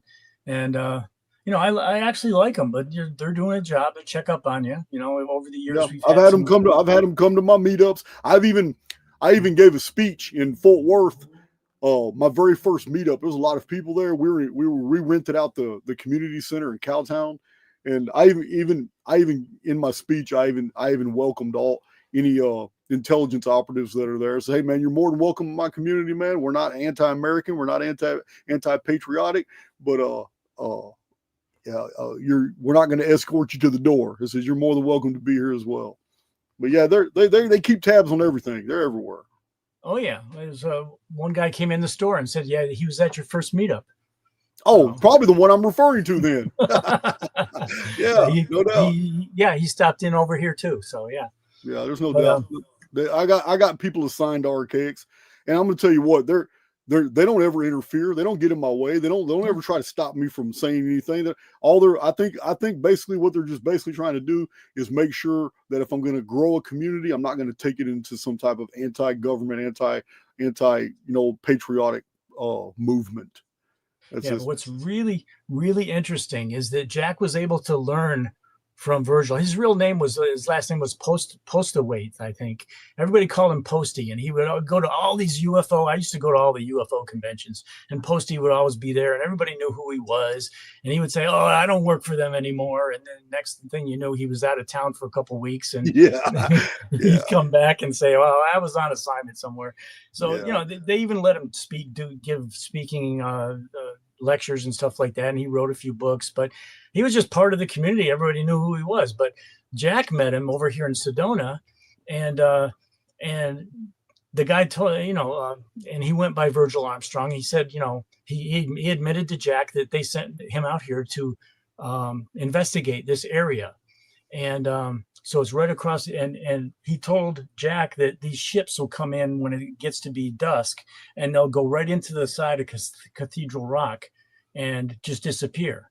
And so he was like staking it out to see these ships come in and maybe go into the side of that's Cathedral Rock right there. But Jack comes home and he says, I went out with Posty for breakfast, and he went out the next day and he showed me this stuff. He says, Jack says, Paul, I am bringing you to Sedona. We got to check this out.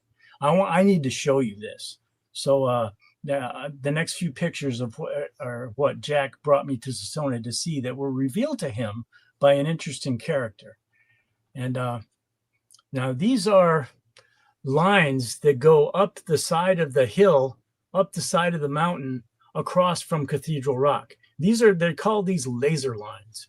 And these things they're burned right into the stone. There's perfectly straight lines that go right up.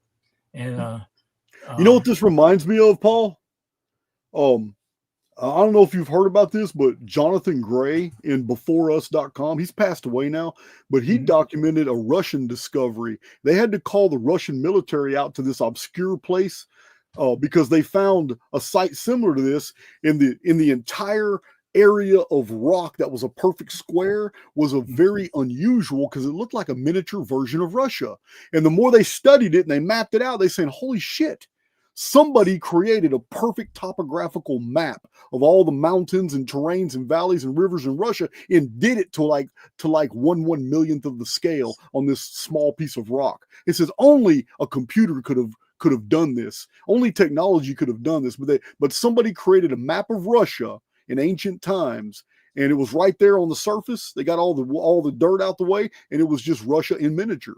And that's what this reminds me of. Somebody started to grid this out. Yeah, and on the very left side of that picture, you'll see the one line that you can see. You follow that straight up, and you can see up in the top left-hand corner of the picture, there's a big piece of rock that is cut like a knife through butter. It is lasered. I see it. It is lasered. Yeah. And then I'm talking about right here. Yeah, and that's where it was cut right there, and it fell off. I got another some close-ups coming up of that. And what the hell can cut through like a hot knife through butter? I don't know what kind of rock that is. I don't know what exactly the red rocks of Sedona. What exactly? I'm not an expert in rock types, but it was later researched because people were interested in what could actually do this, and They said that at the time the technology to do this was available, but the machine that could be able to do that is so huge and incredibly big, you could never transport that out into the field to do that. Now, when you look at this, you can see the burn marks. Yes, you can. You can see how that's more of a close-up of the lines and stuff. And about 4 or 5 years ago, if you searched on Google for laser line Sedona, there were other people that in another part of Sedona that took pictures of these same things. I went on recently. You can't find nothing. There ain't nothing out there that's showing any of this. But this was now. I went out, and this was around 1986, 87. When these pictures are from like almost 30, 40 years ago, rather. Yeah. And but there should be a more close-up picture of that one that just cut right through the stone.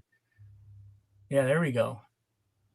I mean, Look at that. You can see both. You can see both pieces that were cut. Yeah. This was cut off the other one. Yeah. So in Peru, we have Brian Forster's research. He shows a lot of these cuts like this, laser precision, where the high tolerances and the planes are so perfect, only a laser could have done it. And this looks a lot like that, but this right here is in the United States. Yeah, Sedona, Arizona. I don't know if anybody lives out there and go out and see across from Cathedral Rock, see if that stuff is still out there. That was 40 years ago, though. I don't know if that rock is even still there, but that's where it was. Yeah, the problem with it, it's like Glen Rose, Texas. The problem with it, when real unique paradigm-shattering discoveries are made, they'll send a crew out there to sanitize the site. So I wouldn't be surprised if sledgehammers haven't already demolished that so people can't see it. Same thing happened in Glen Rose, Texas, when they found hundreds of dinosaur tracks, and then they found independently in the same strata several human footprints, and then turned around and they broke the shale, because on live camera they broke the shale and they removed portions, and it was about 17 hours of shale breaking, removing, finding human tracks, and then all of a sudden a human track goes right over a dinosaur footprint. And it's very well. They made plaster casts of it. Wow. It's in the museum. The plaster casts are in the museum in Glen Rose, Texas. It's all caught on film. Every bit of it is original. But shortly after the discovery, 2 men from Dallas-Fort Worth caught a plane. 2 men from out of state caught a plane to Dallas, and from Dallas they drove to Glen Rose, and they went out there with a crowbar and a hammer, and they damaged that site. Wow. And because of the fact this is across the way from the Cathedral Rock, where supposedly these ships were coming in, it just makes you wonder, and could this have be the same type of thing they use with the cattle mutilations, where they find these? Isn't that interesting? Because that is interesting. You make a good point, because the cattle mutilations are not messy. It is done by laser. Yeah, exactly. That's what makes me think is something going on there with that. Possibly, who knows? But hey man, it's called dot connecting. You can't be wrong. Yeah, I just wanted to share that, because you just can't find that anywhere anymore on the internet. And there's another close up, probably the best shot of it right there. I mean, what the heck can slice something like that? Yep, that's unbelievable. It is so crazy. Crazy. Anyway, I got to think, Jack. I got some more pictures here. You sent a few of them. Let me see. Oh boy, do I have a story for you? Let's see here. All right, shoot. Go ahead and shoot. Yeah. That's you at Giza. Yep. And Yeah, let's stop there for a minute and let me catch people up on where this is going. All right. This is let's see. We did a conference in Egypt, and we got different speakers and stuff like that. And this is around 1999 or so, and I got together with a radio show host from Hawaii named Ivy West, and we teamed up and we did this. Got this conference together in Egypt. Jordan Maxwell was our master of ceremonies, and we had, of course, Alan Alford. We had Christopher Dunn, Stephen Mailer.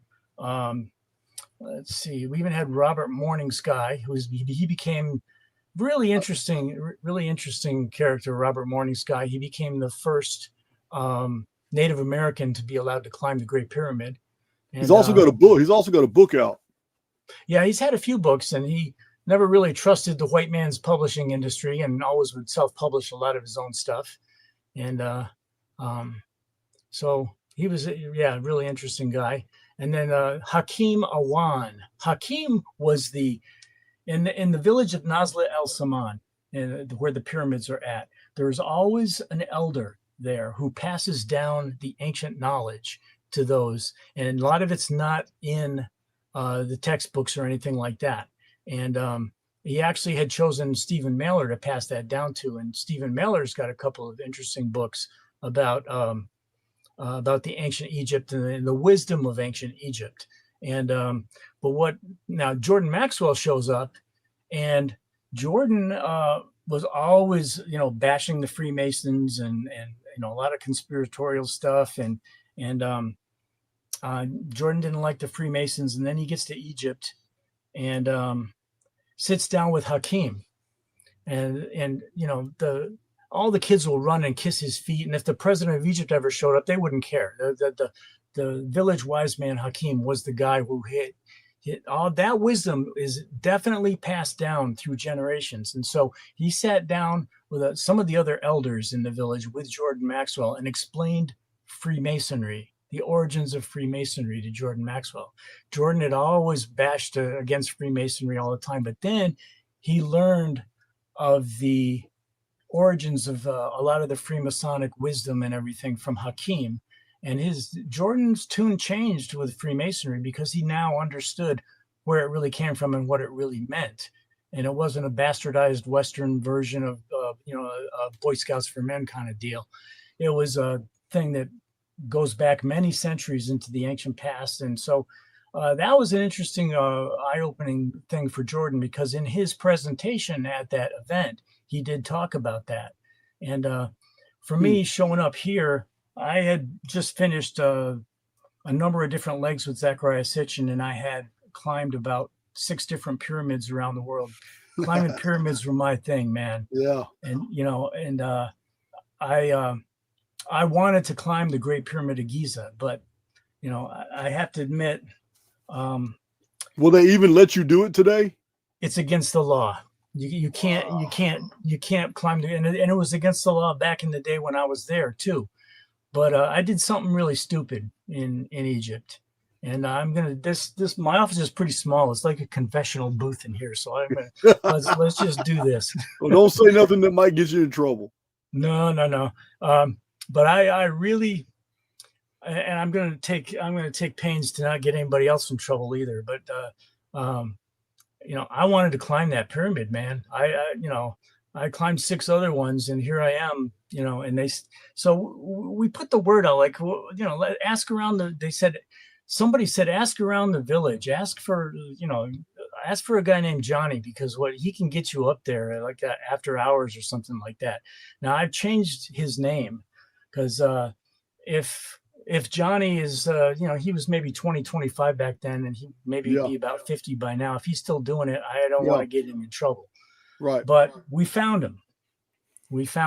And so he said, I can get you up there. He says, after the sound and light show, he says, I can, what we do is we can get the guys to keep the lights on. And then I think maybe the next picture will show you with the pyramids lit up at night. Oh yeah, I did see that. And there I am. I got to got to hang out in the interior, of course, but that wasn't enough for me. Yeah. But King's Chamber is rather imposing, isn't it? very much so. It's like there's a vibe in there that's just unbelievable.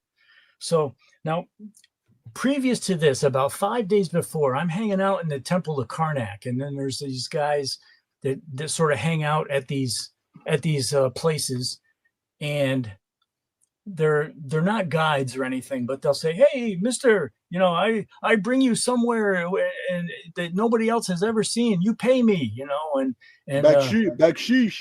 Give me some baksheesh." Exactly, So and there are you find quite a few of them in these different places, and so and they like to catch you by yourself so that you can. They're you're an easy target. So I'm hanging out, and they had just dug up some stuff at the Temple of Karnak. I'm kind of behind there with my camera, and I'm looking around for places, things to take pictures of. And somebody calls me and says, "Hey, I show you something, And I look over at them, and I'm on a little bit of one of these mounds, and I kind of slipped, and I cut my leg open, and it ended up getting pretty infected. Oh, man, I don't know if I want to show this. Oh, yeah. I was going to say, if you're squeamish, don't even look. Look away, man. Yeah, man. Yeah, I'd say let's okay, yeah, thank you. Because that was my leg before I climbed the Great Pyramid. That took about 5 days, and it got really infected. Listen, if that's the price I had to pay to climb the Great Pyramid, I'd have paid it. And Johnny says to me, he looks at my leg. He says, "You can't climb the pyramid in this." And I was kind of limping around, and it really hurt. It was infected, and I said, I think we paid him about $60 and then and he pays off the different guard towers, and they look the other way. Everybody gets their cut, that kind of deal. And he says, "Let me look at your shoes." And I had pretty good tread still on my shoes. I said, "Look it, man, I'm going up, and I paid you. I want my money's worth," kind of thing. So we went up, and this is me and Ted up on the Great Pyramid. But I'm telling you, I climbed the Pyramid of the Sun, which it took about 20 minutes to climb that. And that's like the second largest. You're talking about in Mexico? Yeah. Down. Yeah, that's 210 feet, but it's so spread out. It'd be a long climb. Yeah. And climbing the Great Pyramid, I mean, you stand at the bottom of the Great Pyramid and you look up, and it looks like it just reaches up into the sky. You can't even see the top. It's like very imposing. It's 45 stories. Like a 45 Zechariah Sitchin got it right when he called it the Stairway to Heaven. Yeah. Yeah. One of the most ancient references to the Great Pyramid is in the Egyptian Book of the Dead, clear as day. Everything about it. They call it the Ladder of Set. And this was, and Set is a reference to the actual culture that constructed it in ancient times. But the Book of the Dead is very misunderstood. It is extremely misunderstood. And even Wallace E. Budge, who translated the Egyptian Book of the Dead, even said that most of our translations are just guesstimates. Yep. So, Johnny had his secret way up. He knew the easiest way up because he'd been doing this for a while. And so sometimes you had to put your elbows up onto the next block and just be able to pull yourself up. And the reason why it's illegal, though, is because people, if you're on the Great Pyramid and you slip and you start falling, there's no way you're going to stop. You're dead. A lot of people died doing that. I bet. I mean, we even have records of people before they put that iron grate and plugged it up. The well pit in the subterranean pit, people have fallen in that. Yep. So, we went up and basically I lagged behind Johnny and Ted a little bit, but I made it up. Basically climbed the Great Pyramid on almost one leg. I mean, I wasn't going to be stopped. Wow. And so we get to the top, and there's the Cairo city lights at night from the top of the Great Pyramid. Wow. That's cool. And then what I did was where the capstone would be is probably the next picture. Yeah, that would be a huge platform on the top. Yeah. And there's the night sky looking up through the capstone, or where the capstone would be on the Great Pyramid. Right. And so we used flash camera to take these pictures, though, and it attracted the attention of it just so happened that night the head of the head of the entire Egyptian antiquities was paying an inspection visit to the guard towers, and the flash caught their attention. Was that Zawi Hawass? No, it was before. It was a different guy. I forget his name, and he's short. He served a very short term. Okay. But this is something that came afterwards, because what they suddenly about 3 jeeps with armed military guys show up with spotlights down at the Great Pyramid, and they're yelling at us, with the megaphones, "Come on down, trespassing." Well, and they got their guns, there and everything. And Johnny says, "Don't tell him that I'm with you," because apparently he got caught doing this before. They probably would have thrown his ass in jail. Yeah. So he said, please don't tell him I'm up here with you. And he kind of hid in the back, and we came down. He said, "Just tell him you're Americans. Everything will be okay. I promise you. Just tell him you're Americans." So we get down there, and at gunpoint, we get loaded into jeeps, and we get taken to like a building near the guard tower. You're such a criminal.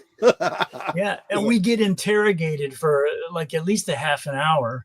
And so then one of the interesting things about Egypt is that a lot of times if you get in trouble, sometimes a little money can get you out of the situation. And so we offered, whatever, it was down to my last few bucks. And, and so we parted with whatever cash that we had, and they were gracious enough to let us go.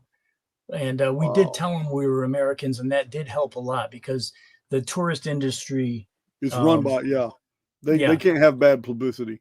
Exactly. So, so we're finally, they finally cut us loose, and we're walking back towards like our hotel. And from out of the shadows, we got like, "Psst, hey, what happened?" Is Johnny, he said, "Did you tell him that I was with you?" And we said, no, we didn't tell Johnny. We didn't tell anything.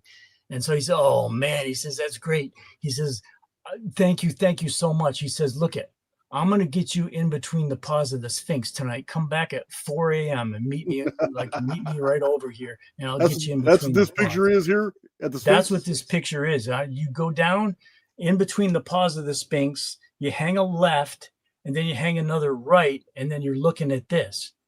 But what's really interesting about this picture is that, look at the back wall there. That's mortar. That's not originally from, that's been walled up. Hey, Paul, I try to tell people what they see in the Sphinx. The original Sphinx is so heavily damaged that during the Pharaonic period, they came and they did the entire both paws as brickwork. All the front paws are brickwork. It's no longer the original carving. It's just too damaged. Just like the original head is gone. I don't even believe it was the Sphinx. The whole head and the whole headdress fits anatomically perfect within the confines of the neck if it would have been Anubis. Yeah, so who knows if that was a tunnel there or what the deal is, but it kind of goes down into a smaller little tunnel there on the left and everything. But I had a customer in the bookstore, and she was for a number of years, she was a student at Boston University, and one of her professors was Robert Schoch. And Robert Schoch actually came into the store, and I told him the story about how I got in to the paws of the Sphinx. He said, "Do you have a picture of that?"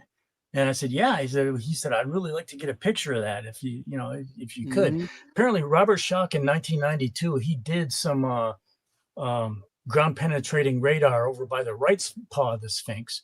This is over on the left paw, and nobody's allowed down in there, but our Johnny got us down in there. And so I looked around. I can't even remember if I sent him the picture or not. I don't think I was able to. I couldn't find it at the time. But he came out with a He came out with a book a little bit later, and it turned out he was able to get in there, and it showed basically the same picture that I've got here.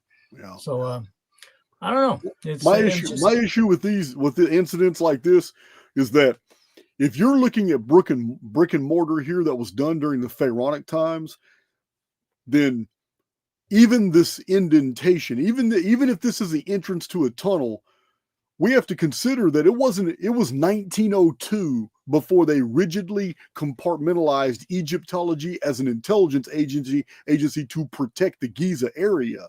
And this was under Maspero. So the reason they did it was because in the 1800s, the Theosophical Society put out so much material about there being a secret chamber of Thoth underneath the Sphinx, accessible at the Sphinx, that we have on record 10 different crews that all went to Egypt and dug around the Sphinx. So how many of these tunnels are original and how many of them are from the excavations in the 1800s from people trying to find something? Yeah, and because this is from right under the paws of the Sphinx, you'd think that this area would have had to have been there for quite a while. But the thing is, you go down a little bit of a stair, you go left, and then you turn right, and here it is. Who would build maybe about a 10-foot tunnel and just have it dead end right there like that? What purpose would that serve? So it makes you wonder, like, what the heck is why would they wall that up and after only 10 feet and just block it up like that? So absolutely. So did I miss any pit? That was all of them. Yeah, I think that's it. Yeah, that was it. That was every one of them. Yeah. Excellent. So a couple of adventures that I've sort of been on and interesting stuff to share. Coolness, man. It's been great having you on, and it's a little. I did get a little emotional. I maintained my composure. There's too many pretty girls in the audience, man. I'm not finna cry like that, man. I ain't do all that. So, but I'll tell you what. I did get emotional when you first sent that email telling me what was in those. I was like, oh wow, man. Yeah, and there's a bunch of other stuff too. There's a lot of different charts. Some of your original charts or copies of your charts and things like that. I mean, I'll share all that with my community. As soon as you mail that to me, we'll start putting things together and show them all that stuff that was done in prison. No doubt. Yeah, we'll get that all together for sure and get it to you. It's again, it was only an afterthought and just figuring, well, oh, wait a minute, there's these letters. Maybe there's something there. And it was just mostly the book orders, but it turned into, some personal stuff that really good information about the journey. Whether you want to remember it or not, I don't know. But there's definitely more of a paper trail, that can be used for whatever you deem it necessary. Awesome. Well, you got any final words for my community? And I'm going to do something a little different this time. I'm going to direct all traffic to selling Empower the Immortal Within to the book tree in appreciation for all you've done for me. And I'm gonna wait a while before I actually get copies for myself and sell them to my community. I'm gonna try and I just feel like doing that. Plus, I have so much other things going on right now. Wow, I appreciate that. It's like I was gonna do the exact opposite and say, let me get you some as soon as you can and get them in your. Oh man, you can just send me my contributor. If you just send my normal contributors copies, I will sign those and I will do like raffles and giveaways at my meetup in February. I'll do something a little different.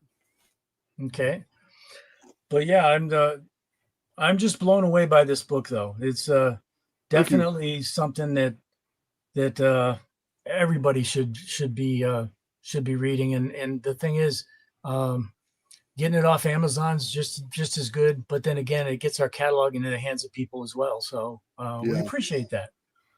Awesome. Awesome. Man, this has been a great chat. It's been an awesome chat. And in the future, if you have anything you just want to chat and want to chop it up about, doesn't have to be about books, doesn't have to be about anything. You're more than welcome. I love having guests on my channel. It actually frees up a lot of my time to do research for other videos. Well, it was. If we didn't have these letters, I was going to want to get into another subject or two that would be nice to explore at some future point. Absolutely. What is that? What subject is that? Well, based a lot on Trying for the Human Spirit. It's about who we like.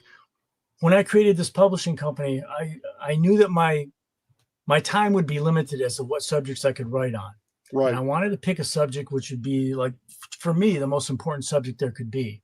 And it's just like, who we really are. Like, what are we doing here? Sure. And, let's do it. Let's I'm going to defer to you to provide me a good date. And okay. Big John is my scheduling guru. And believe me, man, whenever you're ready to present that, because believe me, I've read the book. I'm all for talking about all that. It's Oh, Well, you know, yeah, absolutely. most people are just sleepwalking through life, you know, Yes, they are.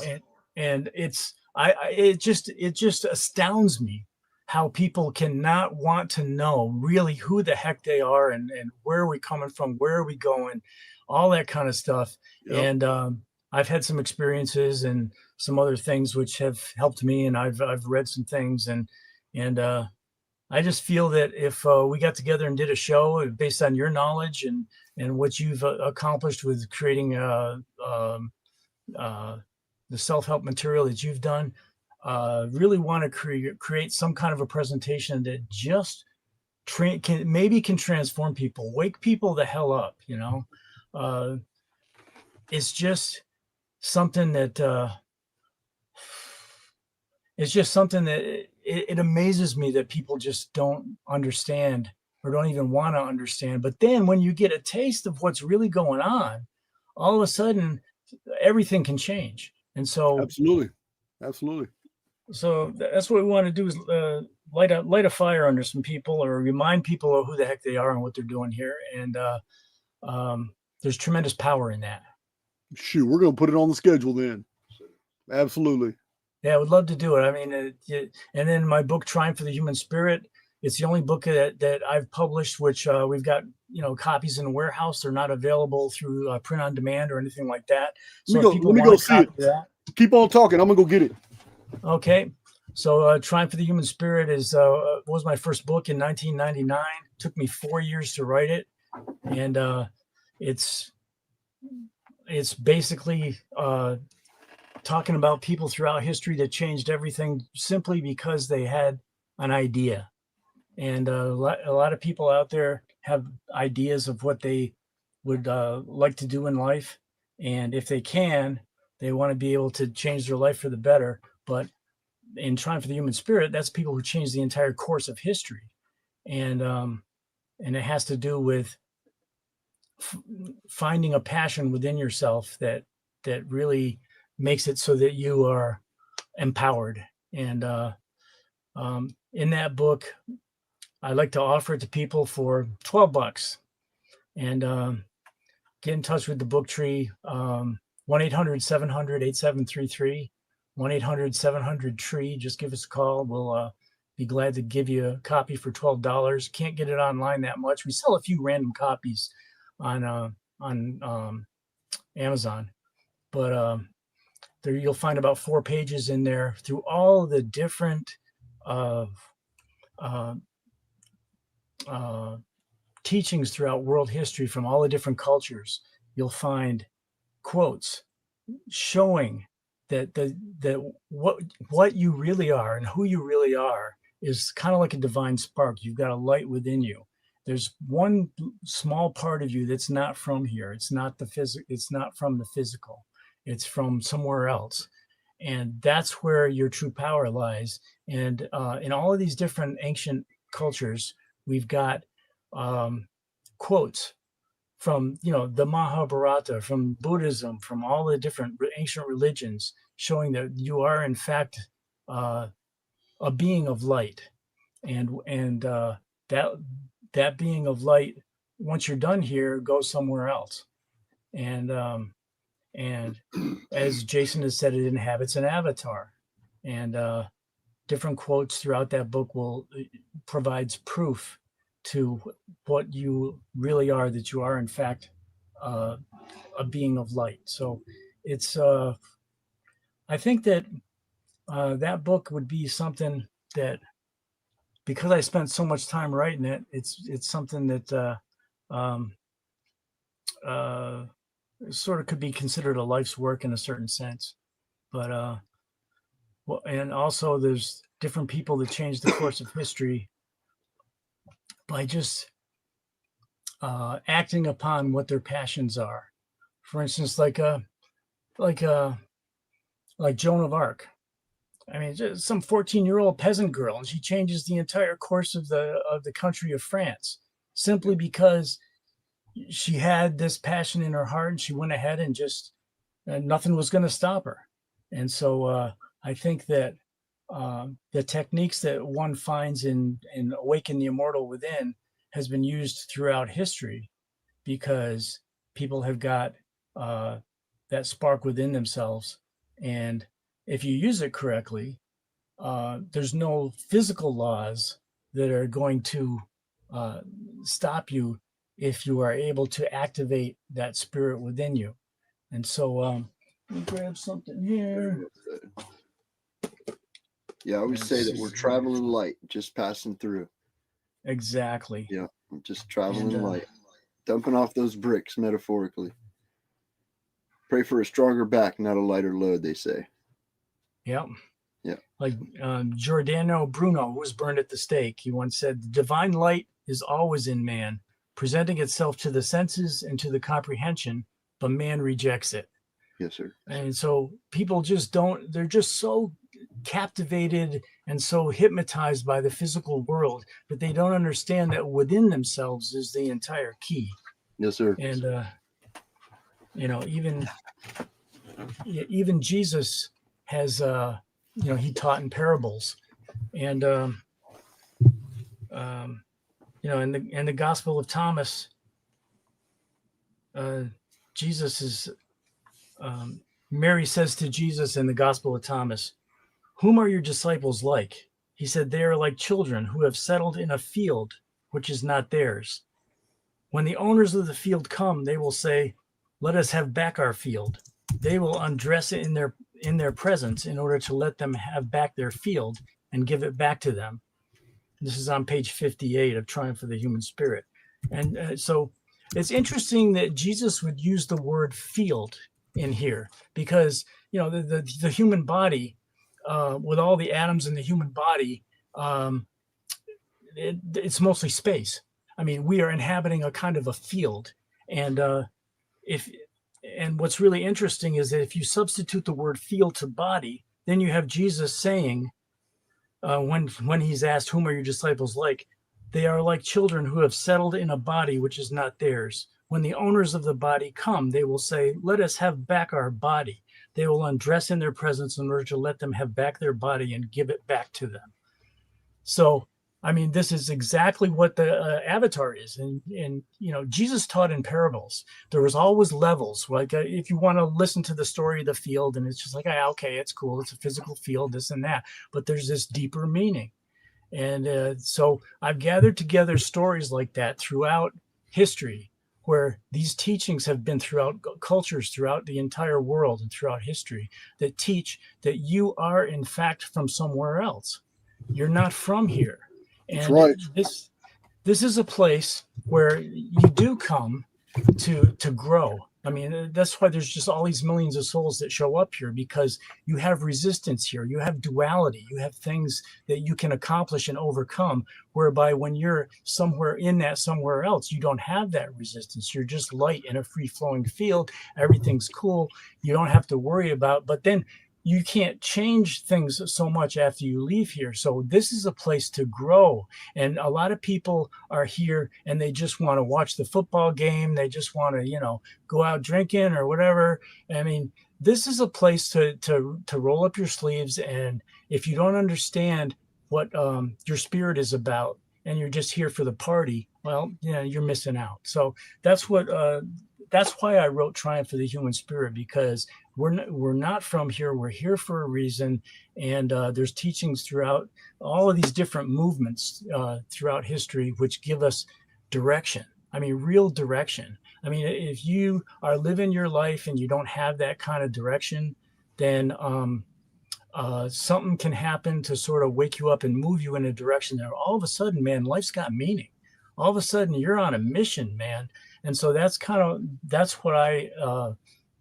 what my mission is to poke people out of their slumber and allow life to bring you more to a place where you can, when you leave here, you can say, man, I did something. I did what I wanted to do. So that's kind of, and giving examples throughout history of those who did that. So that's my pitch for Triumph of the Human Spirit. Anybody that wants one, hey, $12. We got a whole warehouse full of them. It's not available online quite as easy. It's the one book in our catalog that we ended up getting physical printings of it. So they're in our warehouse, and we want to empty that warehouse, man. $12, it's yours. So there's my pitch. It's good, but it's not the only one, and that's what I want to share. It's I have books. I have books spread out too far. I can't find this copy. I have it, but I did see these because they jumped right off the shelf. You remember, this is probably the very first book I ordered from Booktree because that old time religion jumped out. You and Jordan Maxwell and Alan Snow put this together. Yeah. And look, Booktree books are real deceitful. You would think that this book doesn't have much until you open it up. When you open it up and you see the small print and how much, that's why I love how you publish my books. You don't waste space at all. You know what I mean? This is a book. This is some amazing stuff. So this is the first one that I got in contact with your writings, but I'm going to say that this is one of my favorites for obvious reasons. Okay, yeah. Yeah. I mean, I just wrote the introduction to that, but that was an old Truth Seeker book years and years ago. Man, it's such a good book. But here's the Ted St. Rain book that I told you I read. Yeah. Well, he wrote just the introduction to that. That was more of an anonymous writer from way back in the 1800s. Oh, it's the 1800s. Yeah. These are old books. My favorites. That's why I love Booktree. When I was in prison, man, I love getting because I knew I was getting reprints of old books. And I've been data mining those books that I read in prison prior to my change of perspective, because I had dismissed a lot of information I came into contact with because of my Christian upbringing. So I've been going back through a lot of these older books, and I've already been to Booktree 3 times. Every time I buy a whole bunch of books, a lot of those books I already read in prison, but I'm going through them again. So yeah. I have to because perspective will automatically have you deleting from consideration things that you should have considered. And it's what I did. I practice exclusions because of my Christian upbringing. Yeah, and the goal at the Booktree has always been to provide books that you really can't find anywhere else, but that still have a lot of truth within them. That's I mean, most people like I say again, they'd rather watch primetime TV, come home, crack open a beer, feed the dog, and that's their life, right. So, right. But the thing is, we want to be able to, for those who are interested, for those whose eyes are opened, then we've got stuff here for you. And you've read virtually everything that we have published, and I can't imagine anybody who's got more knowledge about Booktree than you, because you had the time. And I really appreciate you having recommended with Jason's bookshelf books that had to actually. Oh yeah, I need to mention that. A lot of people listening don't know, guys. At the Booktree in San Diego, there is a special shelf. It's taller than I am, but it's from floor to ceiling. It's packed. It's called Jason's Bookshelf. These are the books I read in prison. These are the books that I recommend. These are the books that you find in my bibliography. And a lot of people just call the Booktree and say, hey, I'd like some recommendations just off Jason's bookshelf. And Paul and George will get with you. And yeah, man, you can't miss out. Those books are fantastic. The ones I recommend are the ones that I actually read and I use as source materials. Yeah, now we're in the process of trying to do another push on getting some older stuff in print, because we haven't done a lot of that lately. But we've got some good stuff coming too, so stay tuned for that. Shoot, I've got some PDFs of some really nice good books from the late 1700s all the way to about 1860. They're all out of copyright, so I have some PDF collected that I'd like to see in paperback. Yeah, we'd definitely look at those for sure too. Oh yeah, there's an amazing one I did a video on about 6 months ago. Called The Age of the Phoenix, or called it's called Mystery of the Phoenix. And Paul, you would not believe all this information in there. All this stuff I found by putting things together, he had already put together in the 1700s. He already knew there was a Phoenix cycle. He already knew the Phoenix caused the Adam and Eve reset. He already knew the Phoenix caused the Great Flood. He already knew the Phoenix caused the Ogygian flood. It's all in his book. Yeah, and this was 250 years before I was even born. He had it all put together. Yeah, I think you should write a lengthy introduction to that. We can piece it together and man. And it's a small book. It's like 100 pages, but it's fantastic. It's called Mystery of the Phoenix from the late 1700s. I would love to see you reprint that one. Yeah, we'll definitely. I'll take a look at that for sure. That sounds great. Hell yeah. All right, man. Well, we've been going 2 hours and 13 minutes. This has been great. Woohoo! That's yeah, man. I'm glad, man. I'm so glad I didn't get emotional. I lose points. I lose my status. Fall apart like a team in suit here in about 5 minutes, y'all. So Is it possible for your two visitors to say hi? Are they there right now? I think they probably left by now. They came in, bought some books, and put some money down for the Empower the Immortal. Let's see. Oh yeah, they are gone. Errol and Coyote. Yep. Yeah, I know both of them real well. I've met them. I've met both of them several times. Yeah, that's awesome. They were right here when we opened, saying, "Hey, man, let's." They thought maybe we had the book already, but gotta wait a little bit, a couple weeks though, and give it a couple weeks, and we'll have them in stock, and we'll send some your way too. Yeah, that's gonna be awesome, man. All right, Paul. So I'm gonna get with Big John, and we're gonna put it on the schedule. We're gonna probably sometime in January, or if you want to wait till February, whatever you want to do. But I like the idea, man, doing a spiritual presentation and going over material in your book.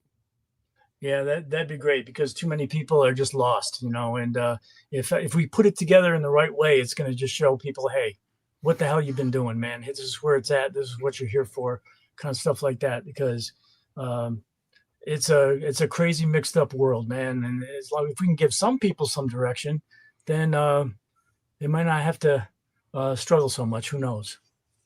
Should I agree? One of my goals, and I'm going to make it happen.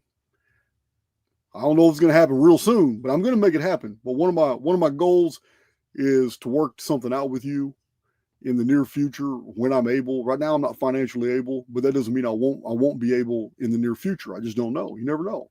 But I would really like to open a bookstore here in my area, because I live in I'm only 30 minutes away from a very densely populated area. And there's a lot of interest in these type of things. And there's no bookstores anywhere in this area of Texas that are like yours. So it's I would like to branch out to Texas and even have my own like Archaix office set up in there as well, and do something like that. Well, we would consider that, because we got people that drive down from LA all the time. We get phone calls from people saying, "Hey, this is your only bookstore is in San Diego. What's going on?"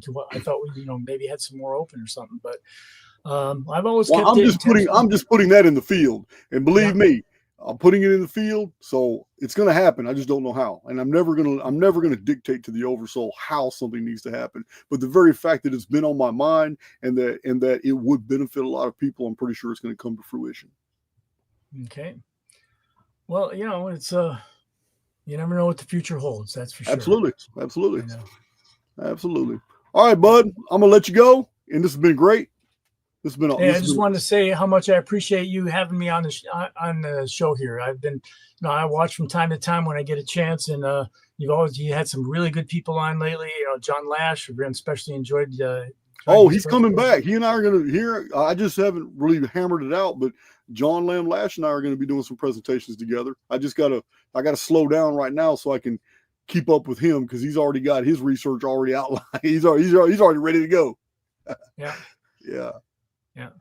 So hats off to him. I enjoyed that for sure. He's on our same vibe, I think. Yeah. He's an interesting guy. Tell George I said hi. Definitely will. And once again, thank you so much for having me on, and really glad to have been here. So thank you. Awesome, man. Till next time, Paul. Love you, Paul. Sounds good. Sir. Yeah. Woo! Woo! Get the tissues. So glad I weathered that storm. I love that man. I really, guys, I love that man. I really do. He was very instrumental. I just looked it up too in the library over there. It was 1998 when I first started ordering books from him. He had a stapled together little catalog. He didn't even have the nice catalog that you see now. Back then it was all stapled together, and that was my first experience with him. But yeah, man, I got a lot of love for that man, and it's been a slow developmental relationship, but I did foresee in the future that he and I were going to be doing some profound things together in the future. It just happened in a very unusual way. I never envisioned YouTube. YouTube was not on the menu. My idea was to travel the United States and just do speeches in all different sorts of places. I've never been intimidated by talking in front of a crowd. that was my initial deal. It's just to blow people's mind with all this innovative, incredible information, and that's what I wanted to do. And I didn't foresee YouTube. YouTube wasn't a thing when I was doing all this. So even when I got out, even when I was processing information in 2016 when I was released from prison.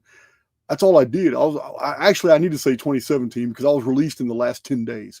So I only had 10 days in 2016. Then 2017, everything was new for me. And that's when I was processing information. I was taking all these bags out of the attic, going through it, converting paper, handwritten notes and old typewritten notes into Microsoft Word files, putting manuscripts together, collating data. And that took over 14 months to do that. So 2018, I was working 2017 to 2018, I was working oil and gas, had a badass motorcycle accident. I had done one video on YouTube, and 11 months later, I started this channel, Archaix. And that was the very first or second, no, it was April of 2020 is when I started this channel, Archaix. So I do have one announcement as we go. Starting December 1st, you guys are about to get blitzkrieged. Those of you who want to catch up, many of you have been complaining, man, I'm never going to catch up on Archaix presentations. There's too much to know. I don't know where to go. I don't know what playlist do I get this from. All that's done with, because we already have the first 141 episodes put to the side of a whole new way of presenting the Archaix data. Many of the original 500 videos, they were montaged. So once the original video was montaged into 2 and 3 and 4 hour presentations, we took the original video and just put them behind members only. You can still see them in the montages, but nobody watches the montages. They're super long, except for truckers, people who work all day, drive all day. So we did something else. We took all those original powerful data drops, those data dumps, and we cut off the intros, cut off the outros, cut out all the obiter dictum, just me talking about to people in the chat, talking about, and we just stuck with the presentation. If we're talking about the ancient Delphic Oracle actually being an intelligence agency, then that's all you're going to hear. And it has a new 6-second intro for the new Archaix Intel reports. And each one of them is going to be numbered, so you'll always know where you're at. No going from playlist to playlist. You're going to get the Archaix videos in the order that they need to be watched. And you're going to get them 1, 2, 3, 4, 5. And you're going to get the first 45 to 50 of them in December alone.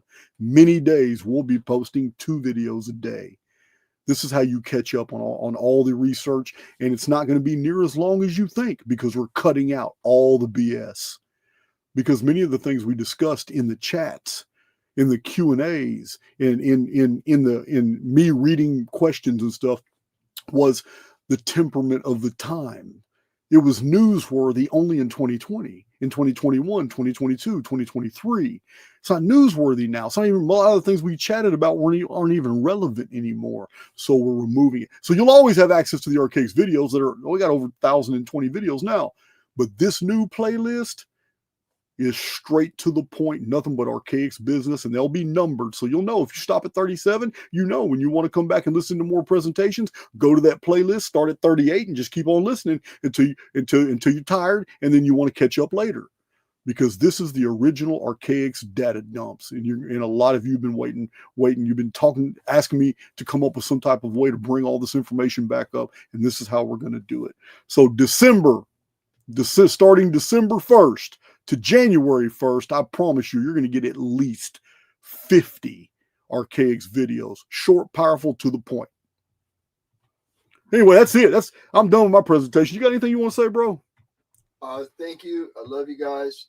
Stand by, because we're closing strong. 2025. Eliminate anything out of your field that is not serving you. And let's do it. Let's do it. All right, guys. Yeah, having Paul on was great. That was so great. I'm so glad I didn't get emotional. He could have read some other stuff too that got me really emotional. He actually asked for my permission on one of them that was super emotional before the show. I said, nah, let's not read that one, man. It's not. So, yeah, it's all good. All right, guys. Much love. We have an outro. We have another outro for you. Oh, no. You know what? Should I play a new outro or the normal Ooh, one? give them something good, man. They've been good today, Jake. They've been Chat's good. been good. Has a chat? I haven't really Lots been of watching it. respect and love flowing.